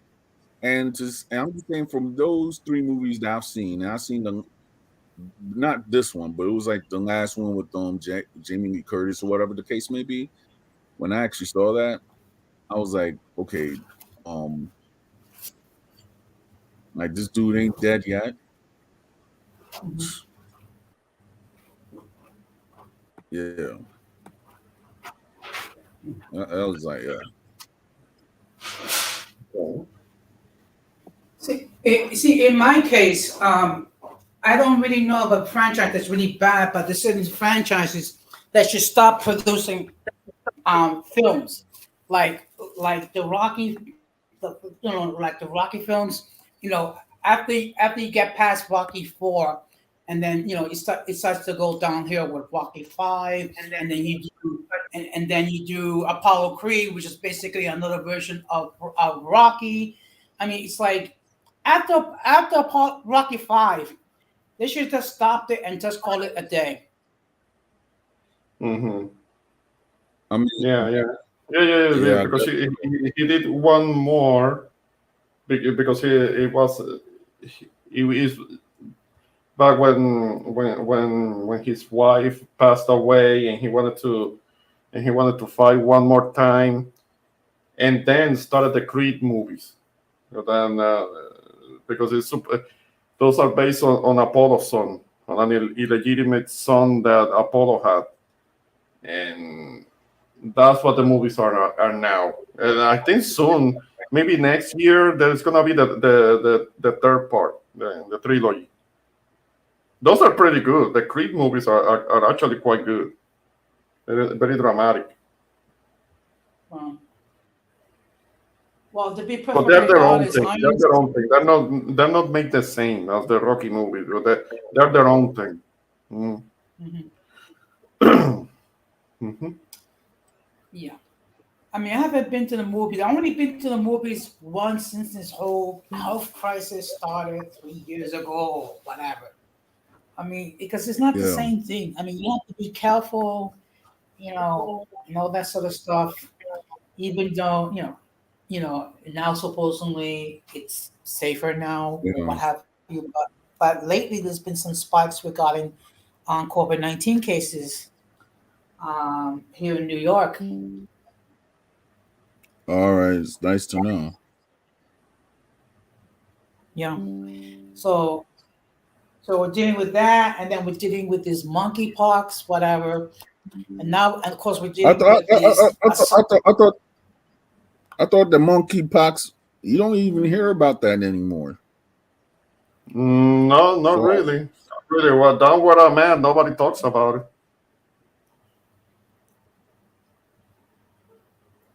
So I guess we were able to weather that one, huh? Because it's supposed to go. Whoever catches it, it looks bad. It makes your skin look bad and all, but it's supposed to kind of like go away on its own. It shouldn't. Yeah. It shouldn't be too. yeah, and they were saying that I guess some of the homosexual male population were getting it. So Okay. See, they're more prone to it because of skin contact. I understand. So yeah. Actually, it's close physical contact.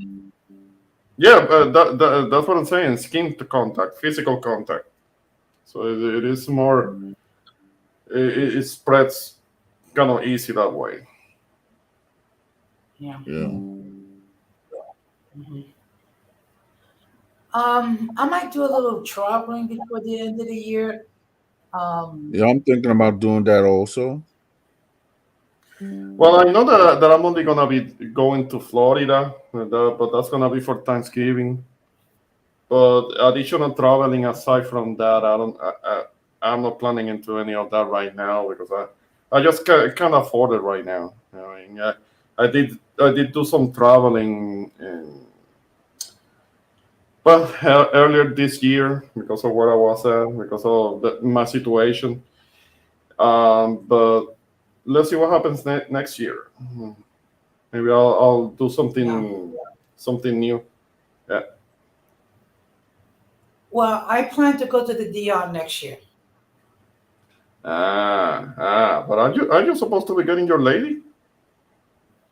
Okay, well, actually, I had a conversation with her this past weekend. Ah, So I said that if by May she still had not gotten her visa, that I will go down there. oh, I see. Yeah. That's issue when they feel like it. So it might take some time. You might as well try and plan something for the holidays. Don't be waiting until next year. You keep pushing things back and try to go this Christmas, surprise her. But you have to. But you might want to plan that as soon as possible because it gets a little Yeah. expensive. My recommendation is that you go after if you can go there for like a week after Thanksgiving because on the first days of December going down there, it should be fairly affordable. And from New York, the plane tickets are not that bad. Yeah. I mean, I was So, kind of hoping. I was kind of hoping that she can come visit me in New York, particularly among the holidays, so she can mhm. experience the slightly No, cool no, no, no, New no, no. York. You go down there. Go down there. Go down there. I have been to the DR at the beginning of December. It's accessible. It's relatively affordable if you plan for it now. Yeah.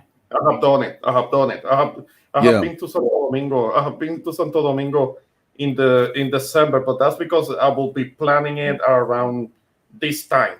Say Yeah. so. There's But you know the sooner something. you do that, the sooner you do that, the better. I mean, don't wait But you until know something, next year. Ramon? Mhm. Yeah. But you know something, Ramon? Something that you haven't done is to visit New York in December and watch the Christmas tree in Rockefeller Center. Go. Nah, nah, nah. No. Maybe I'll go. Think about it. Ramon, you don't really Yeah. have to step outside. Oh yeah, it's like if you have like the right jacket and stuff, you good. But it's like, Yeah. yeah, that's what I'm trying to say. Like, it's not really that bad if you got the right clothing on. But if you got the I get it. wrong clothing on, yeah, that's when all that stuff is gonna be. Okay. But in all fairness, it hasn't gotten cold in New York in the wintertime in years. Come Yeah. on, Armando. Yeah. You're not gonna agree with him now, do you? Nah, but what he's actually saying about New York and everything like that, it hasn't really gotten that cold like in the years. Meaning that the snowstorms or whatever have you will be actually happening like around January or February, tell you the truth. Right. No, when it has actually gotten cold down here, it's been in February in the last couple of years when they are getting like really bad. It's been in February. Yeah. Mhm. But what's your definition of cold? Because your definition of cold is not the same as mine. Well, anything below 40 degrees, that's cold. That's cold. No, Yeah. that's springtime. Maybe for a polar bear, but not for a human being. Yeah. Wow. So Yeah. anyway, so the plan is like, come see her and spend Dominican Mother's Day with Clara. Yeah, plan something for December. I mean, it's it shouldn't be that cold in New York, and it's gonna be very pleasant. The weather is not gonna be too hot down there. It's gonna be pleasant. Spend it with her. Hmm. Yeah. We sh- we well we shall see. Um, but I did warn her about the New York winters, Hmm. and you know what she said? That as long as she snuggles next to me, she's not afraid of the cold. That's Yeah. the thing. That's the thing. She doesn't know. She doesn't know. Yeah. She's saying that, but she doesn't know. Yeah. She doesn't know how cold it's gonna get. Hmm. Yeah, think about it. I mean, in December, usually, if it gets to the 30s, it's like it's basically, it's not really cold. It doesn't really get cold until you're talking about maybe going down to the teens or single digits. Hmm. All right. And of course, there's a problem. We do have a problem with a couple of mice over here in New York. Don't start. And those big ass rats. They'll steal your pizza. Mm. Oh, come on! No, I have no, not no. seen a. I have not seen. Uh-huh. Now, I've seen. Mhm. Go ahead. One thing I have seen is that I have seen on the news rats that are bigger than cats. Oh, ew. But the That's thing is, scary. but the thing is, those rats, right? They actually smuggle like in the ships that go from Africa to New York or whatever. So they're like a bit another species of rat. So therefore, when those rats actually come to New York, all the other rats that we think is big, these are bigger. And then when they catch these big rats, they actually it's not every time, but it's like often when you catch those big African rats, you see them hanging the dead rat right there, like with a pitchfork or something like that, because it's so big. Mm-hmm. It's been like 2 times that has happened.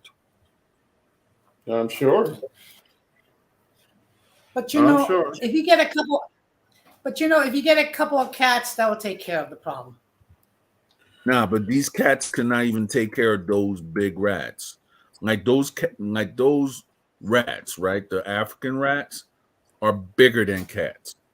No, you will have to get you will have to get one of those feral cats that live in the wild. Those are the cats that you would need, not regular domesticated cats. Those are too small. Yeah, exactly. They'll fight them. Those rats will fight the cats. Yeah. Yeah. Those cats will lose. That's how big those Mhm. joints are. Mm-hmm. Mhm. Oh man. Oh man. Yeah. Yeah. Oh boy. But Yep. I can't believe we're so be approaching 2023. Yep. Well, no, it's about time, guys. Yeah, we're almost there. We're Well, almost I'm there. about to wrap this up, guys. Yes. Okay. I know. Well, I'm going to wrap this up and everything. So, Okay. you know, Sure thing. any Sure of you thing. guys, any Mhm. of y'all got any closing statements? Well, I just wanted to say I appreciate Don Armando to let me come up on the panel. We need to do this again soon. I'll be thinking about a subject for discussion, and I'll make sure to let you guys know. Shout out to Don Jose also, somebody that I appreciate, who always supports everything I do. Yeah. Everything I also when I go online, he always gives a shout out or comes to the panel, and I don't know how soon I'm gonna be doing a live, but I'm hoping to see you guys there. And shout out to both of you, Don Armando, Don Jose, and I'll see you next time. Thanks for having me. Okay. Right. Well, I just want to say thank you, Don Armando, for allowing me on your platform. And it's always a pleasure to interact with two very intelligent individuals. And I just want to encourage everyone to please, if you have not done so, please subscribe to Don Armando's channel and check out his content, and also check out. Like we have another person here. Well, okay. Good evening, Zacharias.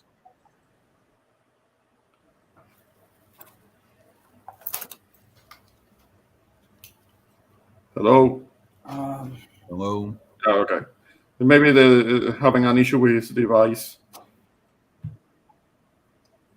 No, but still, I have to go. I have to take care of something. So I'll see you guys on the next one. All right. Okay. Take care. Right. Oh, be safe there. You too, guys.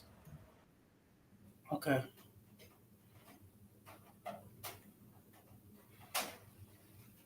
Any closing statements, though? Okay, well, as always, it's a pleasure, and I thank you for allowing me on your platform. It's always good to have an opportunity to, to chew a fact with, someone that's very intelligent. So I just want to. Okay. All right. And I just want to encourage everyone to please subscribe to Don Armando's channel. And I think you're going to find that he has quality content. I'm going to ask that people do the same thing regarding my platform, Uncommon Sense with Jose Negron. I thank you very much, Don Armando and Zacharias. If you're able to speak, by all means do so, or I don't know what's going on with your equipment. So I'm going to bid everyone a good night. Peace out. Peace out. Hey, Zacharias, you in the room?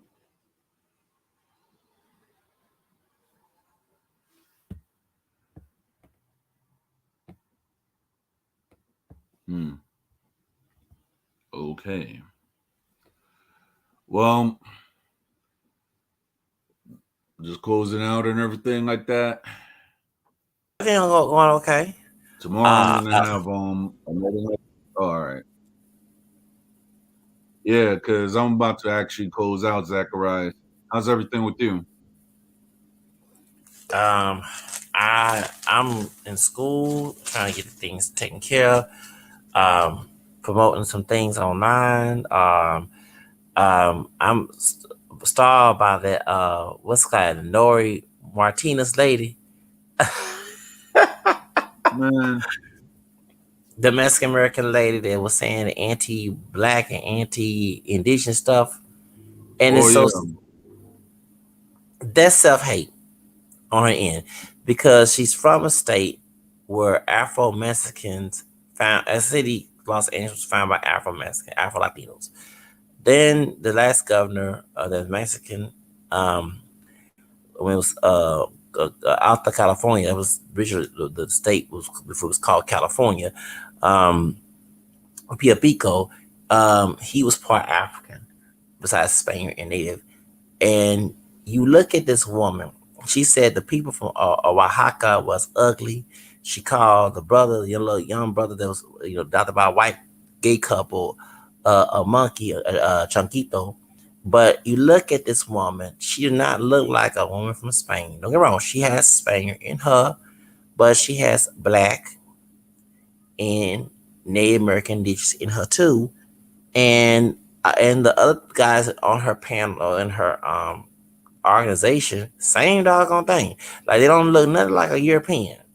Um, so I'm thinking, no, most likely it's self-hate. They hate the fact that they did not come out looking European. They came out looking racial ambiguous, especially look more on the native side. But the Spaniard, the indigenous and African blood in them contribute that racial ambiguous look more on the indigenous side as well. So as they calling people who look more indigenous from Oaxaca, which is part of Costa Chica, which is more Afro looking people in Mexico down there too, which is indigenous Spaniard, according now they're not pure black. But she said they're dark, they were ugly, and then she saw the little boy was a monkey, a chonquito. My question is, these folks in that doggone organization in LA, what are they looking into the mirror? Because like I said, if they was on the cast a novella where it's white looking Hispanics or a white person from Spain or from European country playing the head cast of the novella, they'd be cleaning their house. All three of them would clean the house. They would not be unless they put some Right. colorism, with people who Mhm. look more ethnic. Okay, I'm sorry. Yeah. Hello? I mean, that's what I guess it is because it's like at the end of the day, when certain people want to have their racist beliefs and try to tout them on other people, well, hey, I think she, I think they should have just fired her. They shouldn't have gave her the option to resign because she's going to resign, right? And then she's still getting paid. So where's the punishment in that? Well, I'm You know for what I'm her trying to say? resignation. I'm sorry, go ahead. I'm I saying, like, apologize. what's the punishment in that if she resigns?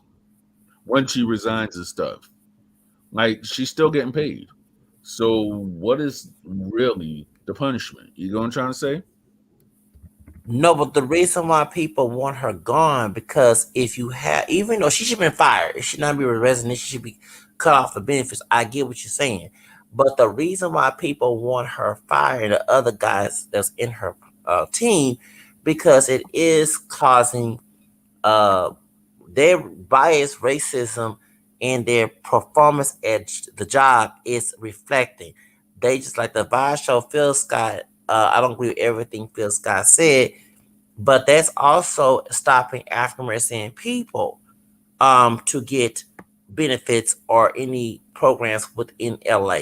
It's causing that most Latinos who are lighter complected, even though she got a tan, to get benefits. And if they dark, they look Afro or they look too indigenous, she can be the one to discriminate as well. Because when people say that that's why they want her to resign because she is a president of the city council. Of course, she gonna get paid, but they should cut her benefits off since she been exposed because she's supposed to have a better character.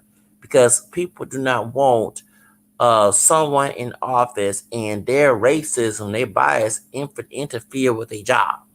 You don't like, for example, a cop don't have to say the N word or a W word, but they hate African people or Hispanic people. They don't have to say nothing. They behavior comes out how they treat people compared to treat a white person. They've been programmed that. So that's how they reflect on the job.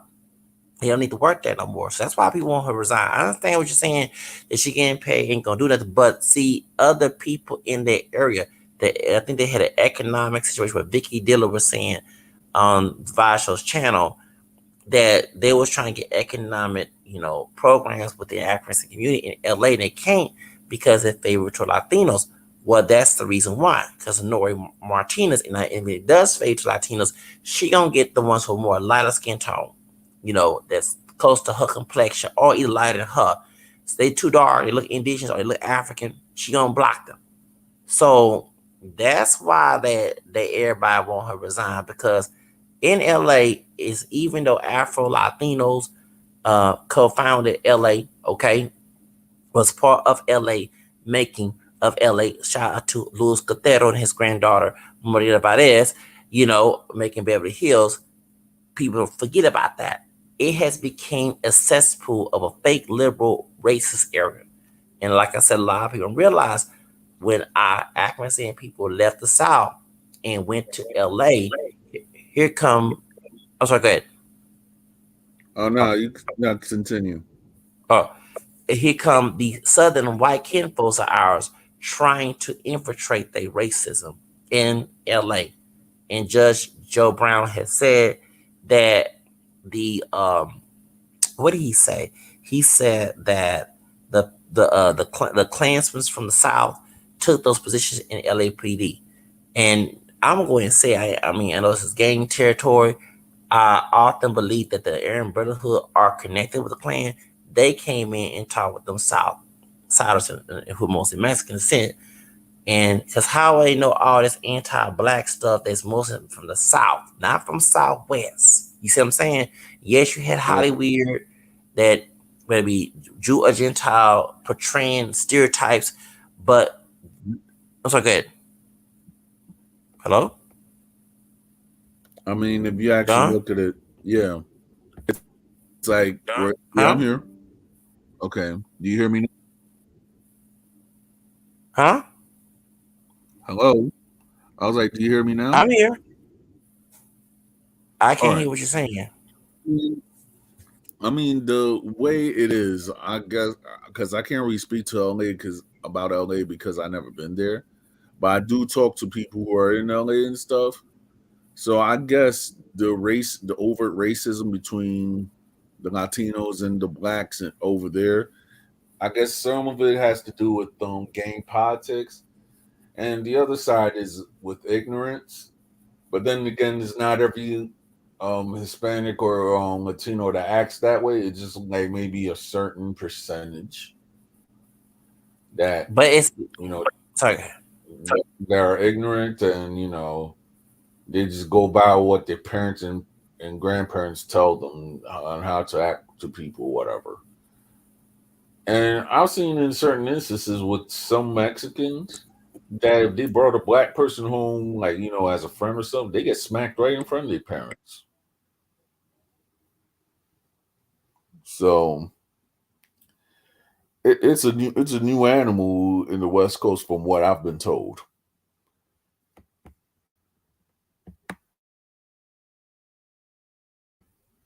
You may continue, Zach. Huh? What did you say? I was like, you may continue. Oh, because but yeah, I want to hear what you have to say about that.